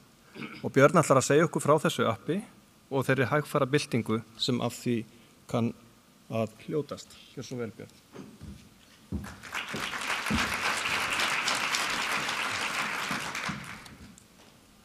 Góðan daginn. Ég ætlaði að segja ykkur frá sjúkraskrármálum hjá okkur og appin okkar og kannski byrja á því að sýna ykkur hvernig stefna okkar í sjúkraskrármálum lítur út. Við höfum býsna skýra sýn þar. Við erum með yfir 100 sjúkraskrárkerfi en við tengjum þau öll saman með heilsugátt og höfum gert lengi og þetta svo sýn sem við höfum til næstu ára. En til viðbótar við þessi 100 kerfi og heilsugátt sem límur saman þá erum við líka að tengja þetta við sjúklinga og aðstandendur sem mikilvægur þáttur og fjöllum hér betur. Við erum að safna gögnum og skila gögnum við aðrar heilbrigðisstofnanir vegna þess að flæði milli heilbrigðisstofnana lykilþáttur í þessu. Við leggjum áherslu á nýsköpunarþáttinn, hvernig hann getur tengst inn í þetta og við miðlæga grunna, við vinnum þétt með landlæknadeila í þessum málum og kannski síðast en ekki síst þá eru öll lækningatæki orðin tölvukerfi í dag og í rauninni skila þau gögnum inn í sjúkraskránna og í rauninni nauðsynlegur hluti af meðferð sjúklinga. Þannig að þetta kannski svo mynd sem við erum að vinna eftir og hefur kannski verið þekkt í nokkuð tíma og rauninni svo mynd sem við förum með inn í nýjan spítala. Bara til að gefa ykkur innsýn í hvernig heilsugáttin lítur út, flest ykkar þekkjana. Þarna eru tvær myndir úr heilsugáttinni, annars vegar skjáborð sem í rauninni á öllum deildum spítalans og sem kannski gott dæmi það þar sem við erum að soga gögn úr trúlega 50 tölvukerfum, úr lækningatækjum og fleiru kerfum. Og svo hins vegar tímalína þar sem mann getur skoða einstaka sjúklinga og þannig í rauninni öll möguleg gögn sjúklingana sem til eru og í rauninni öll gögn frá öðrum heilbrigðisstofnunum líka. Þannig kannski á einum stað þetta með aðgengi að ég ætla að fullyrða allavega 98% öllum gögnum sem til eru sjúklingin á landinu. Þessi mynd sýnir svolítið annan hátt hvert við erum að fara. Við erum með mikið af tölvukerfum, allir ekki 3-4 tölvukerfum sem við erum með í notkun, en erum með ákveðin kerfi í þróun hjá okkur sem okkar eigin þróun og það fyrst að leita sjúklingapp sem við ætlum að fjalla núna og heilsugáttin sem ég búin að benda ykkur á og þetta eru kannski lykiltól hjá okkur. En við viljum kannski benda á 2 önnur kerfi sem við ætlum ekki að fjalla í dag, annars vegar stóðgátt sem þá ætlað að gera svipað og heilsugátt nema fyrir alla aðra starfsemi spítalans og þar á meðal lykiltól gagnvart til dæmis allir í nýrri tækni í nýjum spítala. Þannig að við sjáum mikla þróun þarna í framtíðinni og sama hátt erum við með í þróun Landspítala-app fyrir starfsmannapp sem við sjáum framþróun mikla í en við erum kannski komið styttra í því. Það skiptir máli fyrir sjúklinga að hafa eitthvað tól til að vinna með og í dag eru lykiltólin heilsuvera og sjúklingappið og það sem að gerast að heilsuvera og Ísland.is að sameinast þannig að heilsuvera fer inn á Ísland.is og við þurfum líka að tryggja það að okkar sjúklingapp tengist þessu nýja heilsuveru á Ísland.is á einhvern ákveðin hátt, því það flækjur fyrir sjúklinga að vera með ofmörg kerfi og ofmörg viðmót. En förum aðeins lengra í sjúklingappið eða Landspítalappið eins og við köllum það. Við höfum verið að þróa þessa lausn í 3 ár og markmiðið með appinu að veita sjúklingum aðgang að flestum þeim upplýsingum sem þurfa á að halda í sinni meðferð. Þetta liður í því að sjúklingar hafi meiri aðkomu eigin meðferð og að þeir taki þátt í meðferðinni. Og til dæmis dæmi það að við erum alltaf að ganga lengur og lengur því áður kemur á spítalann, þú svarar þá ákveðnum spurningalistum til undirbúa fyrir aðgerðir, undirbúa fyrir meðferð og svo framvegis. Og í dag eru í allavega 50 spurningalistar í gangi sem svona dæmi það hvernig við erum að þróa þetta áfram. Til að gefa tilfinningu fyrir notkunna á þessu þá þetta ákveðna notkunnatölur og ég ætla ekki að fara í allar þessar tölur en það eru svona cirka 2000 manns á dag að nýta sér appið og þessar tölur fara mjög hratt upp á við. Það eru 180.000 manns búin að sækja það sem segir ákveðið og kannski þannig að sjáu þið neðst súlu eða einn mæli sem segir hversu margir á að nota það síðustu 90 daga sem eru 37.500 mismunandi aðilar sem kannski cirka 10% af þjóðinni sem hefur nýtt sér sjúklingappið síðustu 3 mánuði. Að því höfum í huga í rauninni eðli málsins samkvæmt hefur þú kannski ekki mikið með sjúklingapp að gefa ef þú ert full heilbrigður. En við sjáum það að þetta að verða mikilvægur og mikilvægri þáttur í bara ég ætla að segja bara í daglegu lífi þeirra sem nýta þjónustu Landspítalans. Það mikil framþróun í sjúklingappinu og liður í því sem við erum að gera að birta sjúkraskrárgögn til sjúklinga og við erum komin áleiðis, þetta nú svolítið flókin listi en þetta kannski listi yfir þá vegferð sem við erum á varðandi birtingu sjúkraskrárgagna í appinu. Það sem orðið grænt tilbúið, það sem gult svona í vinnslu og það sem rautt framundan. Og þetta má ekki segja, þetta svona misviðkvæm gögn og það eru margar flækjur í þessu og ekki alltaf tæknilegar heldur kannski frekar klínískar, siðferðislegar og fleira vegna þess að hvernig á hvaða tímapunkti viljum við til dæmis upplýsa sjúklingana ákveðna þættum, nýjar greiningar, niðurstöður rannsókna og fleira og þannig að þetta kallar á mikið samspil tæknifólks og klínikara. En við erum komin þannig vel áleiðis og erum með býsna skýra sýn á það hvað við viljum sýna sjúklingum og það gengur bara nokkuð vel. Því til viðbótar alveg fullt af öðrum málum í gangi og þetta nú kannski svolítið ruglingsleg mynd en hún kannski gefur ákveðna sýn á það hversu margt í gangi annarkvort á teikniborðinu hjá okkur þar sem við erum að þróa eitthvað eða sem á hugmyndastigi og ég ætla nú ekki að fara kannski yfir öll þessi atriði sem eru þarna inni. Þetta langur og mikill listi. Gervigreindin vissulega einn þáttur í þessu. Langar kannski að benda á eitt atriði sem þarna lífsmörk úr snjallúrum, bara því það svona dæmi svona ákveði verkefni sem við erum að vinna í. Og það sem kannski að gerast, flest ykkar þekkja snjallúr í dag og þetta að verða ótrúlega græjur varðandi það að mæla lífsmörk. Og það mikil tækifæri falin í þessu. Svona almenn úr geta þetta, eins og Apple úr og Samsung úr og Garmin úr, en við sjáum líka fyrir okkur að þetta verði spítalatól í framtíðinni. Þannig að það ekki ólíklegt og þá væntanlega eins og við köllum medical grade úr frekar, að þegar sjúklingar kom inn á spítalan og sérstaklega ákveðna deildir, þá fáið þeir bara þessi úr sem skila gögnum átómatist inn í sjúkraskrána. Og við sjáum fyrir okkur ýmis tæknibúnaðar, ég ætla að nefna Holter, telemetri á hjartadeildum og svo framvegis, að þetta kannski græjur sem að koma þarna í staði. Og þetta býður upp á gríðarlega mikla mögulega vegna þess að þetta skilar svo mikið af alls konar gögnum. Og í þessari mynd sem ég að sýna ykkur þarna, við sjáum fyrir okkur að þetta verði gert í gegnum þetta sjúklingapp okkar, þar sem þú getur nálgast þessi gögn og ákveði hvaða gögn þú vilt sækja og birt þau í sjúklingappinu.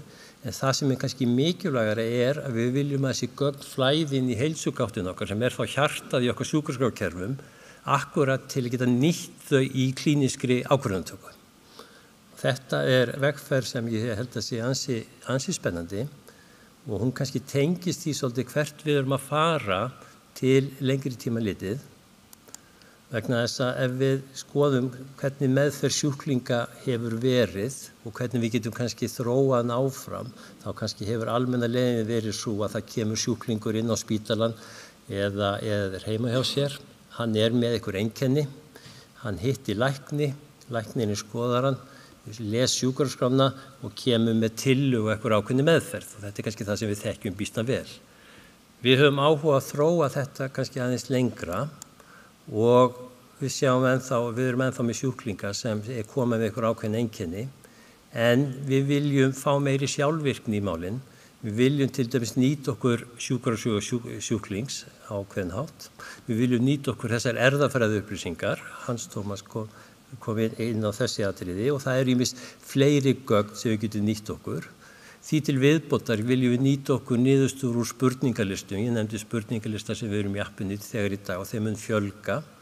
Við viljum nýta gögn úr mælitækjum. Úrin eru bara dæmi þetta. Við erum alls konar lífsmarkamæla og önnur tæknibúnað sem við erum að lesa út úr.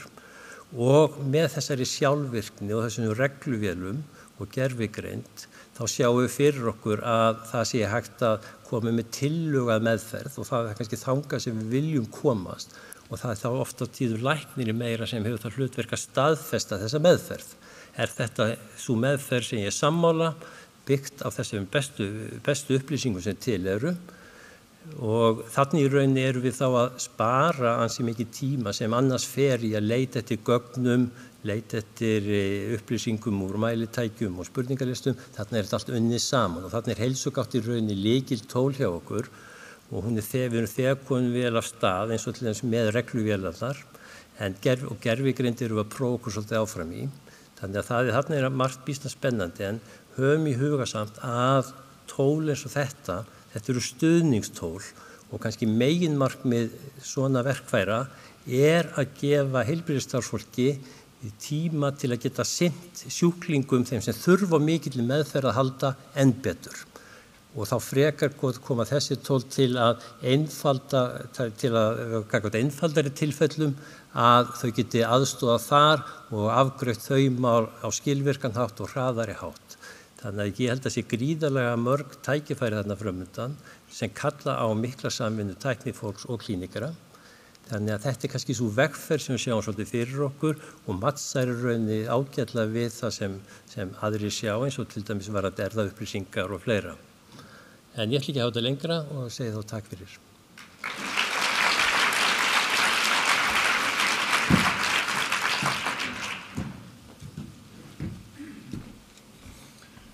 Við þökkum Birni kærlega fyrir.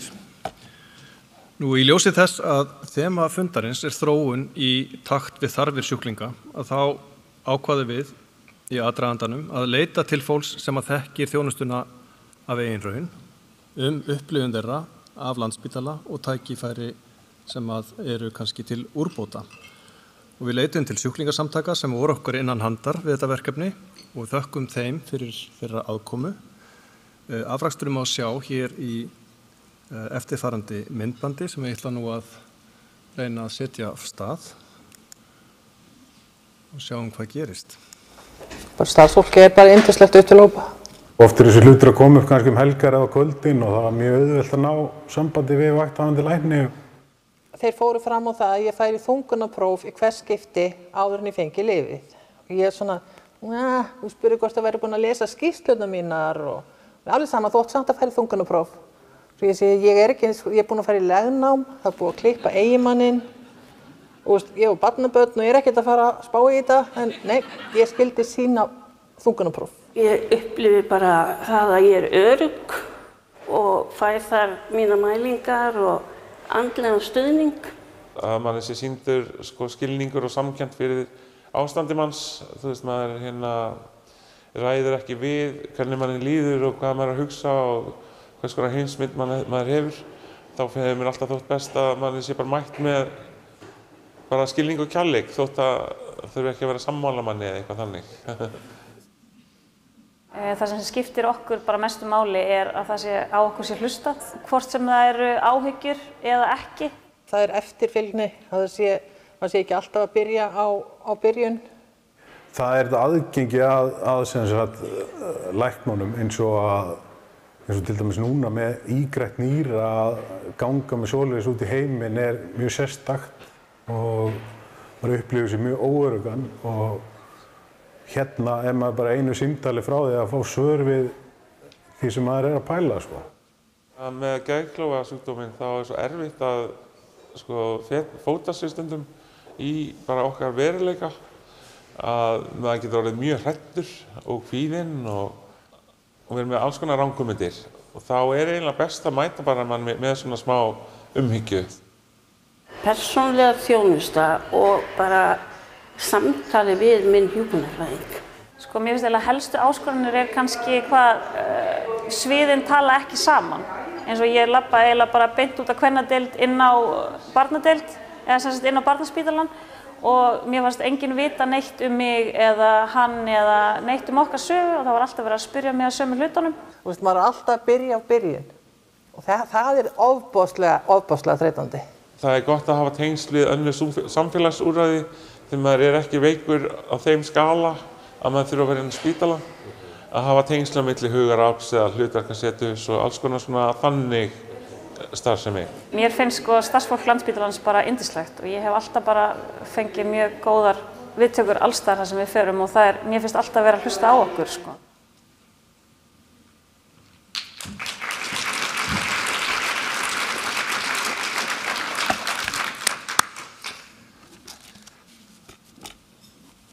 Já, við þökkum þessum sjúklingum og fulltrúum sjúklingasamtaka fyrir þeirra framlag fyrir fundin okkar hér í dag. En næst á dagskrá pallborð.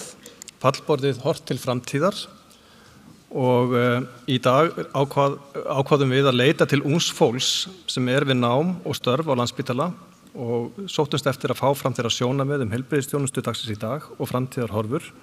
Og Andri Ólafsson, samskiptastjóri, mun leiða þessar umræður og mun kynna pallborðsþáttakendurnar hér á eftir. Gjörið svo vel.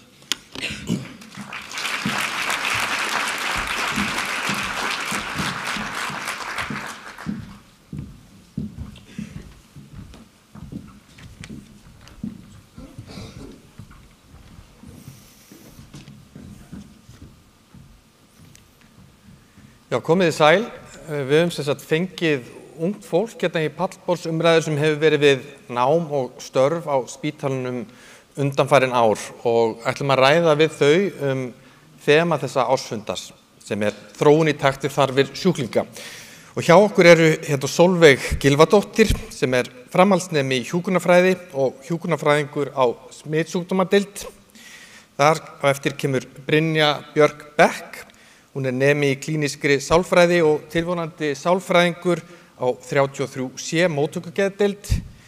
Svo erum við með hana Svanhildi Hólm Hjálmarsdóttir. Hún sjúkraliðanemi á barnadeild.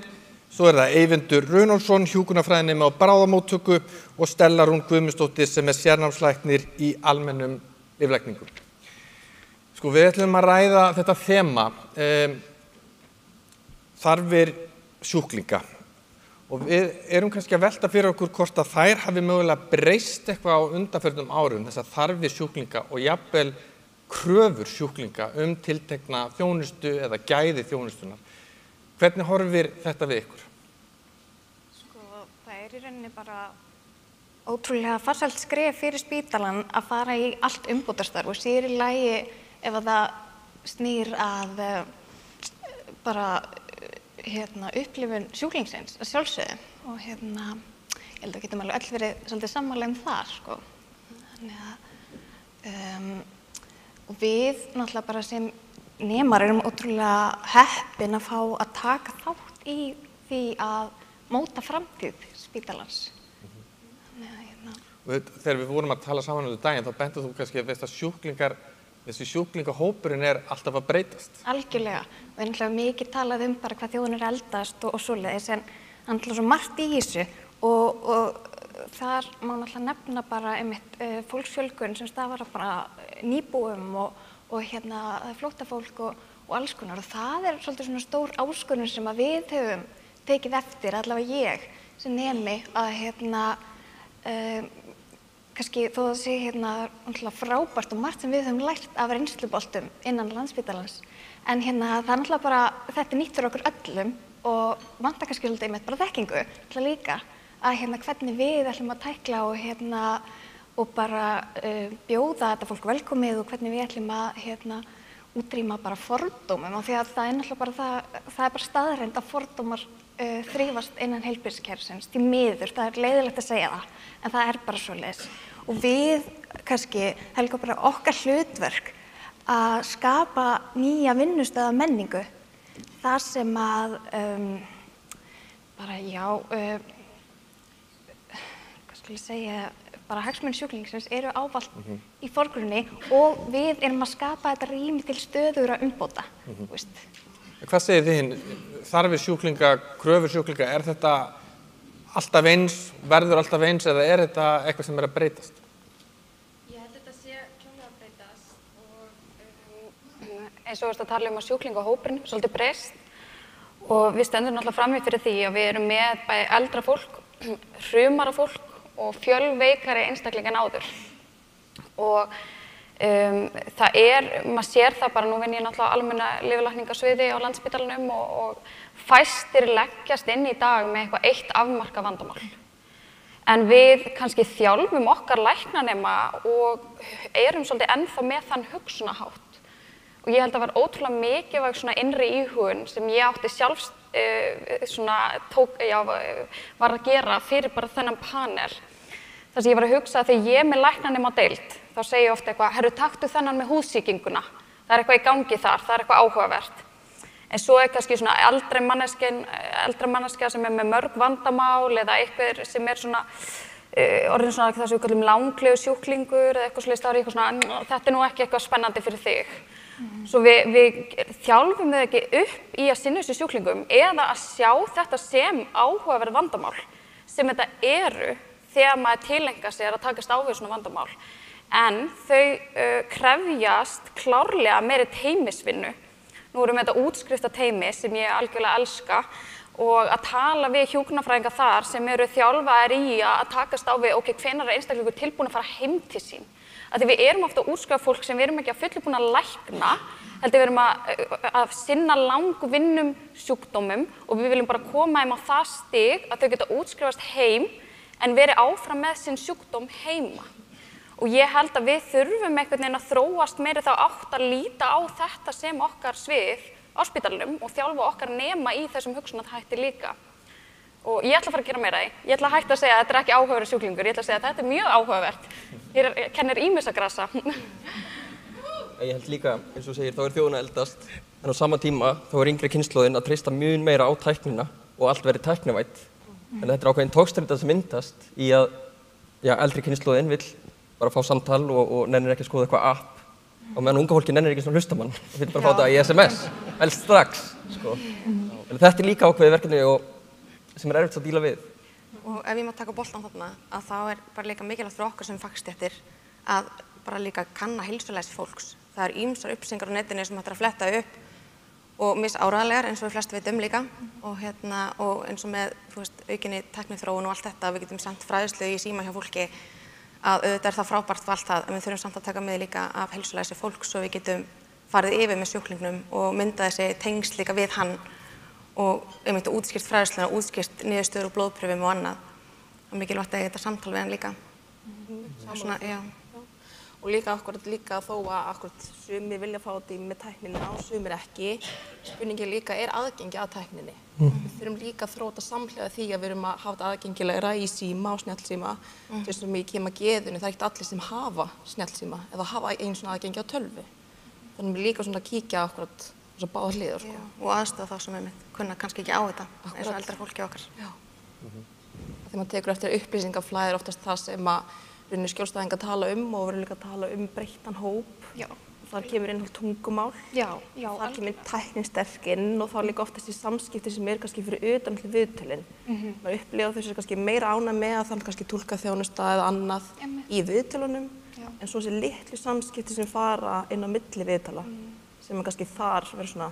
Algjörlega, og líka bara einmitt í sambandi með þessa tækni að það sem ég hef komið inn sem nemi, þar hef ég svolítið oft upplifað það að fólk veit, þá er ég að tala starfsfólk, við vitum af henni, tækninni, en erum kannski ekki að fullnýta henni eins og við gætum verið að gera og þá sérlega í samskipti við einmitt fólk af erlendum uppruna og það er verið að þróa þessi úrræði og þau eru til en við þurfum bara að kunna og læra að nota þau og notfæra okkur til góðu sko. Ég held líka að við komum inn á tæknina. Ég hjó í það sá að sjúklingarnir voru svolítið að nefna sko að þau eru upplifað að heilbrigðisstarfsfólk komi að þeim og viti ekki þeirra heilsufarssögu. Og maður finnur það alveg þegar maður vinnur sem læknir á spítalanum og það oft maður fær þessa setningu og byrja, ertu ekki búin að lesa gögnin mín? En þau áttar sig ekkert á því að þegar maður opnar þeirra sögu þá bara alveg, þú veist, veit ekki hversu marga nótur blasa við manni eða flokkar af legum og hitt og þetta og það myndi taka marga daga kannski að þræða sig í gegnum þetta. En ég held að þetta sé eitthvað með þessari kannski því að við erum að vinna með fólk með fleiri langvinna sjúkdóma og svona, við þurfum að nýta tæknina betur og það verður örugglega þróunin að draga út mikilvægar upplýsingar úr þessum gögnum og að til dæmis, og nú veit ég að vera að vinna þessu, að heilsufarssaga fólks sé eitthvað sem alltaf aðgengileg og uppfærð. Því að staðreyndin svo að ég sem læknir bara reyna að finna eitthvað, maður finnur einhverja gamla nótu þar sem einhver listi, en svo kannski vantar inn einhver mikilvæg skurðaðgerð eða hitt og þetta og maður að treysta á eitthvað sem ekki endilega traustgögn. Og svo kemur það mjög flatt upp á fólk að maður viti þetta ekki. Svo að bæð þá við heilsufarssögu og við lyfjalistan þeirra, en það verið að vinna þessu báðu. En ég held að þetta muni auka traust fólks á okkur á heilbrigðiskerfinu mjög mikið, að við vitum á hvaða lyfum fólk og hver heilsufarssaga þeirra Þetta svona tvennt sem mjög mikilvægt. Myndið þið segja að það séu tækifæri til umbóta, eins og nú eru þið öll með ólíkan bakgrunn og hafa farið ólíka leið inn á spítalann. Eru tækifæri í betri og meiri teymisvinnu, þverfaglegri vinnu þar sem ólíkir faghópar vinna saman að verkefnum og í þjónustu við sjúklinga? Já, ef ég má taka boltan þá langar mér að nefna verkefni sem við erum að vinna á smitsjúkdómadeild þar sem ég er að vinna. Og við erum búin að vera að þróa svona formlega fræðslu fyrir sjúklinga sem eru í einangrun og þá þetta svona samsett munnleg og skrifleg fræðsla sem var þróuð þá í samráði við margar stéttir. Það voru þá hjúkrunarfræðingar, það var allt samráð við lækna, sjúkraþjálfara og það var líka að tala við aðstandendur og sjúklinga og þetta verður svo flott þegar einhvern veginn pælingar allar koma saman í eitt og það verður þetta eitthvað svo skotelt. Þannig að ég held að við getum líka svona reynt að nýta þetta meira og þá þarf líka fleiri allavega eins og ég tala fyrir hjúkrunarfræðinga í meistaranám og það gefur líka meiri tækifæri á svona framþróun. Hvernig blasir þetta við ykkur hinum sem kom inn á spítalann og þeir eru að læra eitthvað tiltekið fag en eru svo í samskiptum við aðra faghópi en á spítalanum? Hvernig sjáu þið tækifæri hvað þetta varðar? Sko allavega á mínum vinnustað þá kom það mér mjög óvart hvað allir tala saman og þetta ein heild, einn hópur og það skiptir ykkur máli þótt að ég sé aðstofamaður að tala við lækni eða annað slíkt. Þetta bara tannhjól sem gengur upp og allir útskýra sitt og hjálpast að sem náttúrulega líka bara bráðnauðsynlegt í svona starfi. Þetta sé ekki aðskildir hópar sem að vinna sína vinnu, heldur þetta allir að vinna saman. Algjörlega. Ég er bara algjörlega sammála þessu. Ég held að þetta sé ótrúlega misjafnt milli deilda og eins og á bráðamóttökunni þá þetta ótrúlega vel unnið starf en eitthvað sem má klárlega betur fara víða. Og líka bara eins og maður sér myndbandið inn í byrjun, maður fékk alveg svona stolt bara. Það er gaman að tilheyra svona flottum stórum vinnustæðum með mörgum með verkfæratöskunni og ég er svona stolt skrúa. Frábært. Bára, þú vinnur í geðþjónustunni og það einn af styrkleikum geðþjónustunnar einmitt þessi þverfaglega vinna. Hvernig hefur það birst þér? Sko mjög vel, sérstaklega þegar teymisvinnan miðar út frá upplýsingum frá skjólstæðingum. Maður oft tekur eftir, maður kannski ekki endilega tímasóun, kannski ekki rétt orðið, en við komst ekki nóg langt með kannski eitthvað umbótaverkefni ef við byrjum bara á því að við mætum á borðið og erum ekki með endurgjöf frá skjólstæðingum. Og þannig ég tók eftir í leið alltaf þjónustukannir og annað kemur svo inn sterkt eins og á geðinu og hvað við erum fljót að grípa í að ekki endilega, að tíminn sé ekki endilega varið í bara því að fara í hvað gengur illa, heldur líka að stoppa á einhvern tímapunkt og fara að skoða hvernig getum við breytt í. Mér finnst vera góð að geðinu í að fara í ok, hvað getum við síðan gert og hvað ætlum við að gera og fá kannski kasta boltanum yfir aftur á skjólstæðinga, hvað finnst ykkur þetta áður en við ákveðum eitthvað, neglum eitthvað niður. Þannig svona sveigjanleiki í teymistarf milli skjólstæðinga og teymisins finnst mér kannski sem ég læri mest að geðinu. Maður var svo spennandi að sjá verkefni sem Manda kynnti hérna á hann, sem verið að greina þjónustuferli sjúklinga inn á skilun. Sjáðu fyrir ykkur að það sé hægt að fara í svona vinnu víðar á spítalanum og sjáu þið mörg tækifæri til umbóta á spítalanum og sérstaklega þegar kemur að þjónustu við sjúklinga? Já, klálega, bara ekki spurðilegt að gera. Ég fulla trú á því og það er náttúrulega svo ótrúlega mikilvægt hvað þetta helst í hendur og þessi hringrás sem að í rauninni skapast þegar að við erum að leggja áherslu á upplifun sjúklingsins og leggja áherslu á að bæta hana, hvernig starfsánægjan eykst í kjölfarið og þannig náum við þetta að skapa hringrás sem að hvetur til stöðugra umbóta sem að sjálfsögðu svolítið þessi stefna sem að framtíðarsýn spítalans miðar að. Ég held að það sé óhætt að segja það. Þannig að tækifærin eru víða í þessu sko. Algjörlega og ég held að þetta væri í raun ótrúlega mikilvægt verkefni af því ég fór þetta sjálf bara núna fyrir þennan panel að hugsa út í þetta og nú legg ég oft inn fólk sem að liggur á gangi á bráðamóttöku eða í svona fyrir eitthvað óheppilegu rými og það er veikt og svo segi ég bara, já, mér finnst bara mjög leitt að þú kemst ekki strax svona deild.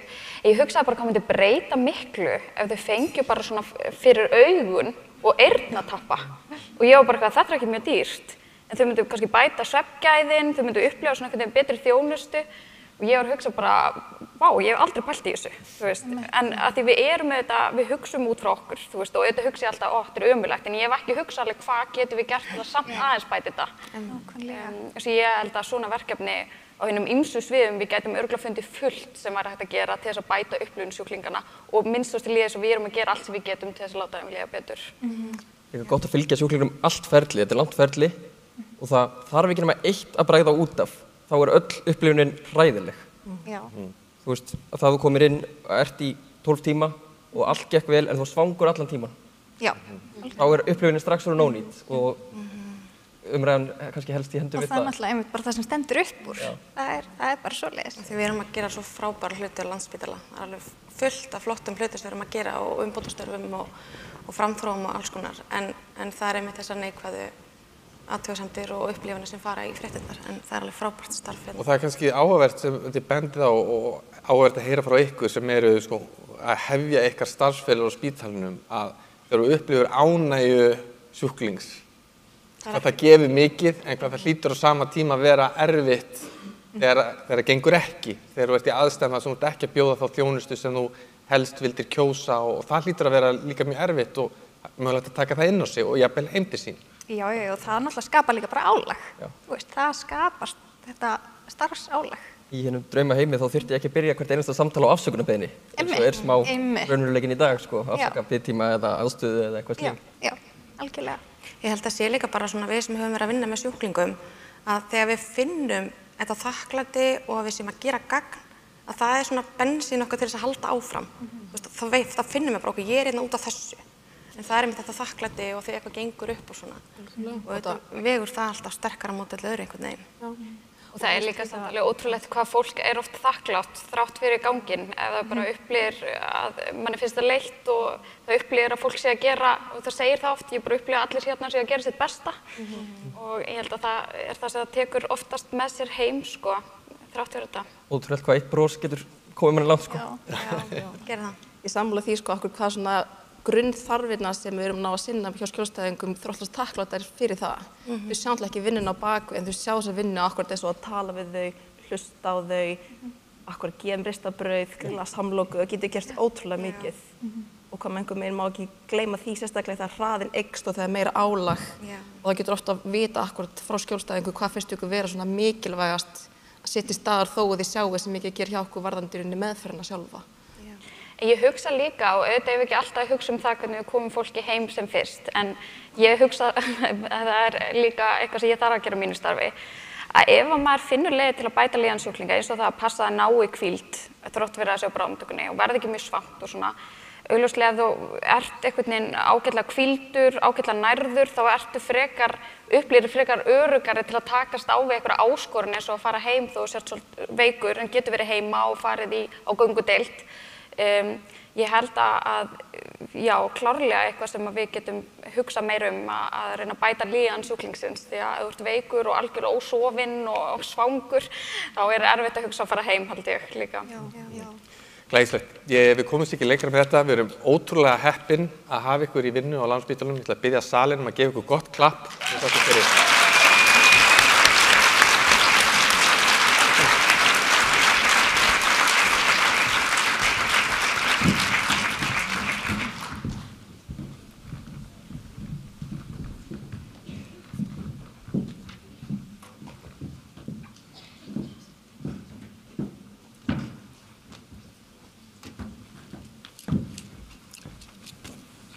Kærar þakki fyrir það. Það fer nú að síga á seinni hlutan hér hjá okkur í dag, en nú komið að föstum lið sem alltaf jafn ánægjulegur og það heiðranir starfsfólks og ég vil biðja Runólf Pálsson og Gunnar Ágúst Beinteinsson að koma hér upp og þeir ætla að kynna starfsmenn og teymi sem að verða heiðruð hér í dag. Gjörðu svo vel.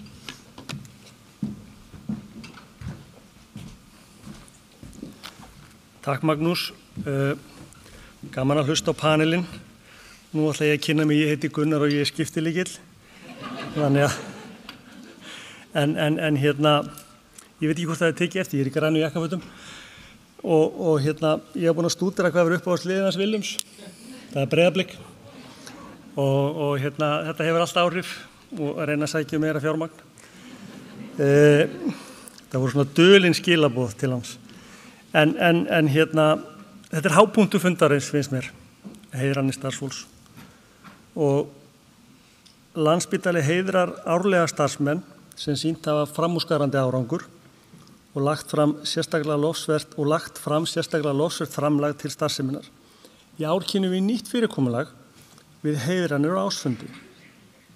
Heiðra verður í flokkum sem rekja móti gilda spítalans. Þetta eru flokkarnir umhyggja, fagmennska, öryggi og framþróun. Þar að auki var ákveðið að heiðra í flokknum vinnustafurinn okkar og í þeim flokki heiðraðir góðir vinnufélagar sem gera vinnudaginn betri og hjálpa við að halda hlutunum gangandi þegar á móti blæs. Í ár var gerð sú breyting að ekki bara samstarfsfólk fékk tækifæri til þess að tilnefna, heldur allir, sjúklingasamtök og allur almenningur. Mikill fjöldi tilnefninga bárust og var það sérlega gleðilegt. Þeir einstaklingar sem heiðraðir verða í ár fá afhent listaverk sem viðurkenningarvott. Þetta listaverk eftir Sigurð Atla Sigurðsson, ungan íslenskan listamann. Verkin eru sótt úr 27 verka seríu sem ber heitið Róf og þið sjáuð hér á skjánum. Í verkunum notast við umgjörð myndakartón, ramma, prófíl og gler en verkið í heild spannar allt litróf kartóna. Listamaðurinn segir sjálfur orðrétt. Mér finnst viðeigandi að starfsfólk spítalans fái eitt verk úr stærri heild. Þar sem ég ímynda mér að spítalinn virki á sama hátt að öll sem þar vinna skapi þá heild sem Landspítalinn. Við tökum heilshugar undir það og vitum að öll eru við mikilvæga hluti af stærri heild. En jæja, það komið að þessu. Ardís Henriksdóttir, hjúkrunarfræðingur á bráðamóttöku, hún heiðruð í flokknum fagmennska. Ardís leiðtogi innan hjúkrunar, hún sinnir hjúkrun af einstakri fagmennsku, óþrjótandi viskubrunnur og mikil fyrirmynd. Hún drífur samstarfsfólki sitt áfram. Ardís því miður fjarverandi en Elín Tryggvadóttir tekur á móti heiðruninni fyrir hennar hönd og ég bið henni að koma upp á svið. Þegar ég fékk símtalið að það ætti að heiðra mig á ársfundinum þá hélt ég þetta að vera aprílgabb. Þetta kom mér bara verulega óvart en ég fyllist bara svona hlýju og það að þessi tekið eftir manni, þetta klapp á bakið, að það gefur mér alveg heilmikið. Kannski nógu mikið til þess að vinna til 75. Ég með samning hérna.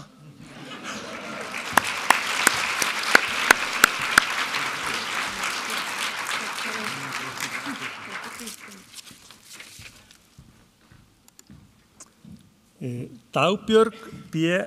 Sigurðardóttir, barna- og unglingageðlæknir á barna- og unglingageðdeild Landspítala. Dagbjörg heiðruð í flokknum fagmennska. Dagbjörg frumkvöðull og brautryðjandi í tilkomu og þróun meðferðar við átröskun og gegnir mikilvægi hlutverki í framþróun átröskunar teymisins. Í öllum sínum störfum gengur Dagbjörg á undan með góðu fordæmi og leggur áherslu á stöðugar umbætur. Hún gefur sér alltaf tíma til að ræða málin frá öllum hliðum og leita bestu lausninni. Dagbjörg því miður líka fjarverandi og tekur Sigurjónsdóttir Mýrdal við heiðruninni fyrir hennar hönd og biðji hann að koma upp á svið. Þessi viðurkenning skiptir mig vissulega miklu máli persónulega og ekki síður held ég að skipti máli fyrir samstarfsfólk mitt á barna- og unglingageðdeildinni sem hefur starfað með mér til margra ára og jafnvel áratuga og gert gríðarlega góða vinnu með mér. Því sama myndum við gott teymi í þágu sjúklingana sem skiptir okkur miklu máli upp að geta veitt sem besta þjónustu.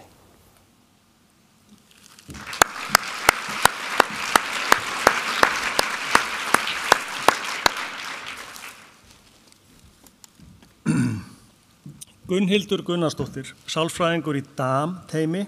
Gunnhildur heiðruð í flokknum framþróun. Gunnhildur hefur starfað í forsvari fyrir mikið umbótastarf innan DAM-teymisins. Fræðsla við aðstandendur hefur verið stóraukin ásamt virku vísindastarfi. Fagleg vinnubrögð DAM-teymisins hafa því aukist á sama tíma og gríðarleg aukning hefur orðið í afköstum, sem má til dæmis sjá á styttri biðlistum. Ég bið Gunnhildi að ganga upp á svið.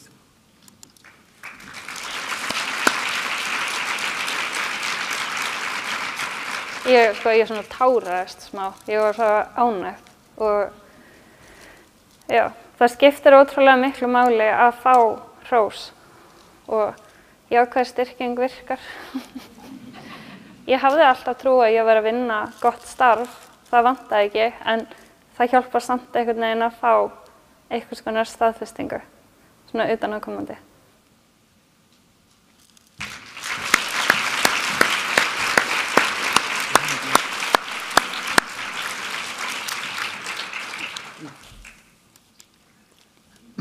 Jóhann Bjarni Magnússon, gæða- og upplýsingaöryggistjóri á þróunarsviði.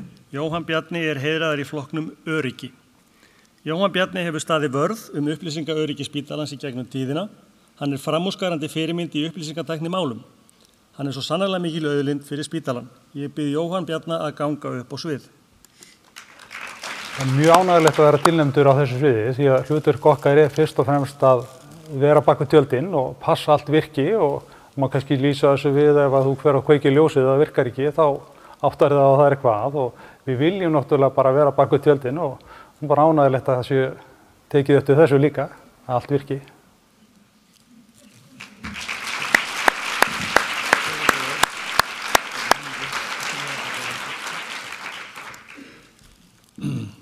Sigríður Lóa Rúnarsdóttir, aðstoðardeildarstjóri. Sigríður Lóa heiðruð í flokknum vinnustaðurinn okkar.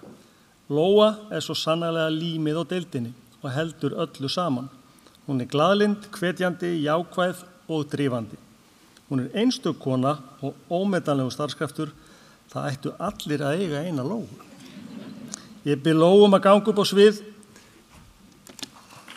Bara að fá þessa viðurkenningu bara mikil viðurkenning. Og kannski svona, þú veist, að þarna fær maður svona viðurkenningu fyrir góð störf. Og maður leggur á sig og þá uppskýr maður. En svo hugsa maður líka að það miklu aðrir sem hefur kannski frekar átt þetta skilið. En nei, ég bara mjög stolt og bara glöð með þessa viðurkenningu.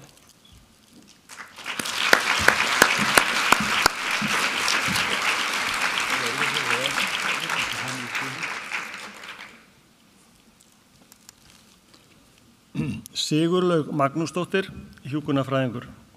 Sigurlaug heiðruð í flokknum vinnustaðurinn okkar. Sigurlaug mikill fjársjóður fyrir samstarfsfólk og sjúklinga.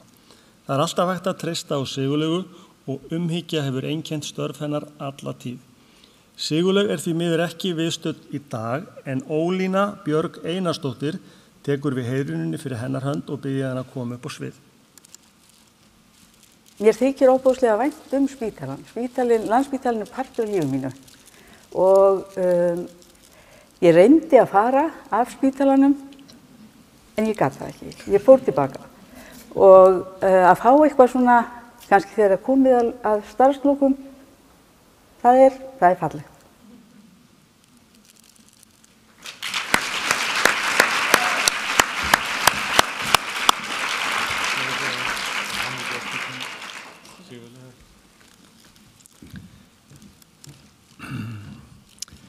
Sigríður Þórhallsdóttir, ljósmóðir á fæðingavakt.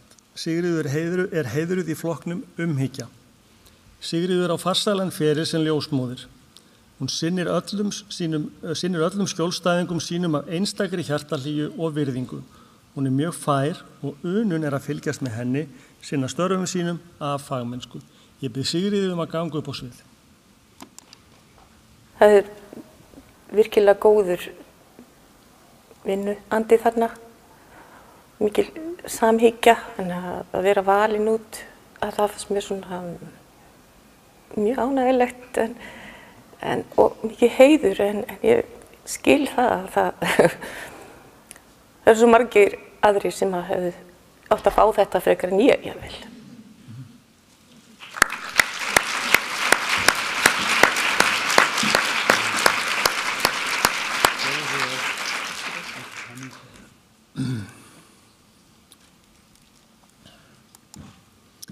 Og þá er komið að þeim teimum sem heiðru verða hér í dag og fyrst er það teimi hjartaþræðingar. Ég ætla ekki að lesa upp öll þessi nöfn,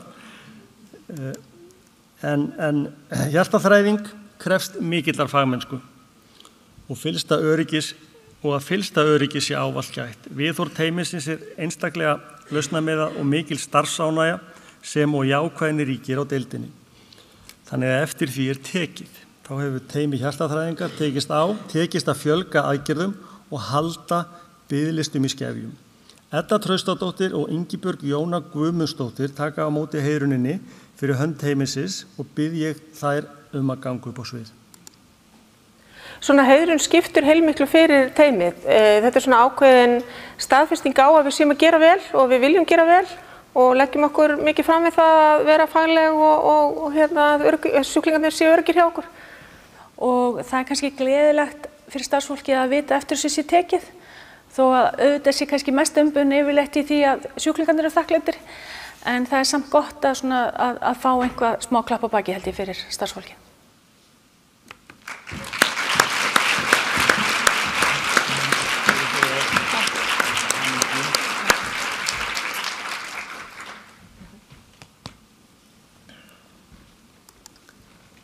Næst er lungnateymi og heimaöndunarvélateymi sem heiðrað er í flokknum umhyggja. Teymin 2 starfa saman og hafa meðal annars fækkað komum á bráðamóttöku, fækkað innlögnum langveikra lungnasjúklinga, bætt líðan þeirra og öryggi. Einnig hafa þau gert mörgum sjúklingum kleift að búa heima í staðinn fyrir að dvelja á spítala eða öðrum stofnunum. Sóley Ingadóttir, Bryndís S. Halldórsdóttir og Brynja Jónsdóttir taka við viðurkenningunni fyrir hönd teymanna 2 og biðja þær að ganga upp á svið. Heiðrun skiptir alveg gríðarlega miklu máli. Þetta er rosalega jákvætt og bætir starfsandan í teymin okkar og þetta lyftir líka starfseminni upp og vekur athygli á henni sem er gríðarlega mikilvægt. Og þetta veit bara gleði og það er alltaf gott að fá klapp á bakið og ég er bara mjög þakklátt. Svona heiðrun gefur okkur gífurlega mikið og það er bara hlýtt í hjartað eins og maður getur leyft sér að segja að fá svona.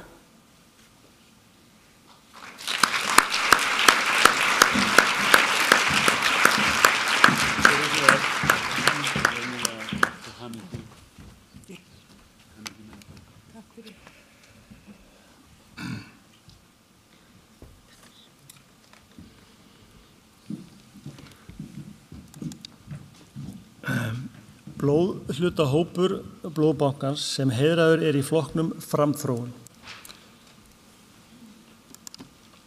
Þessi hópur einstaklinga var í forystu fyrir mikilvægt framfaraskref í blóðbankanum hvað varðar smithreinsun blóðhluta. Gerðar voru rannsóknir og umsvifamiklar innleiðingar vinnuferla sem leiddu til betri afurða fyrir sjúklinga. Ragna Landrö, Níels Árni Árnason, Steinun Jóna Mattíasdóttir eru hér fyrir hönd hópsins og taka við heiðruninni og biðja þau að ganga upp á svið. Þetta mikil heiður og þetta lætur okkur líða bara mjög vel. Við erum mjög stolt af okkar vinnu og stolt að Landspítalinn að sjá það og heiður okkur fyrir þetta bara merkilega starf. Þetta náttúrulega bara mjög góður hópur af fólki sem vinnur í blóðbankanum og þetta bara farsæl samvinna allra deilda innan blóðbankans sem gerir það að verkum að við náum þessum góða árangri.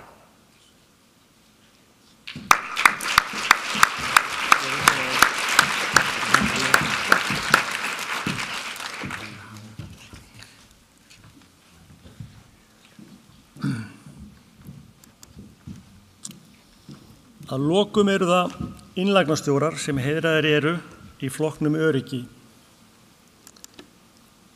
Innlagnarstjórar stýra flæði sjúklinga og þrátt fyrir krefjandi aðstæður þá setja þær ávallt öryggi sjúklinga í forgang. Þær hafa mikla þrautseigju, eru yfirvegaðar og gríðarlega lausnamiðaðar. Hildur Helgadóttir, Kristín Katla Svan og Þórdís Friðsteinsdóttir skipa þetta 3 manna teymi og þær eru hér komnar til að taka á móti heiðruninni. Ég bið þær að ganga upp á svið. Það skiptir ótrúlega miklu máli að fá þessa heiðrun og það fyrst og fremst vegna þess að starfið erfitt og þetta geta verið erfið og flókin samskipti og það getur stundum soðið upp úr og stundum hefur maður á tilfinningunni að það líkingum við mann, þið vitið, þegar maður í þessu djópi, en svo kemur svona viðurkenning og það maður verður hissa og maður verður rosalega þakklátur og maður hugsa bara í alvöru, sér fólk í alvöru þá að við erum að gera gagn.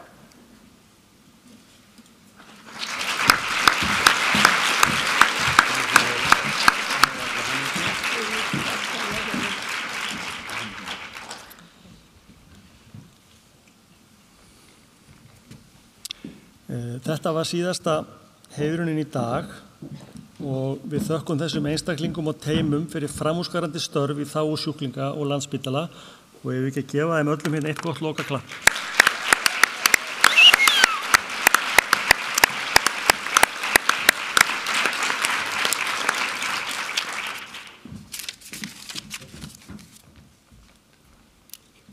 Já, ég vil taka undir hamingjóskir til ykkar allra sem hafa fengið viðurkenningar hér í dag og bið ykkur vinsamlegast að yfirgefa ekki salinn strax því að hann Þorkell ljósmyndari hefur beðið ykkur að vera hér doka aðeins við og fyrir hópmynd sem hann ætlar að skipuleggja. Mér skilst að hún verði einhvers staðar hér við sviðið. En að svo mæltu að þá dagskráin tæmd. Ég vil þó geta þess að hér fyrir utan eru veggspjöld sem að ég vil hvetja ykkur til þess að skoða. Þau hanga hérna frammi og lýsa ferli nýrnasjúklinga í skilnameðferð eins og greint hefur verið frá hér fyrir í dag og ég hvetja ykkur til að skoða þau vel.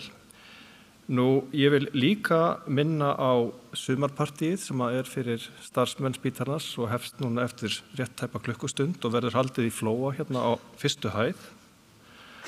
Og að svo mæltu að þá vil ég bara óska ykkur öllum til hamingju með daginn, njótið hans áfram og helgarinnar og fundið slitið.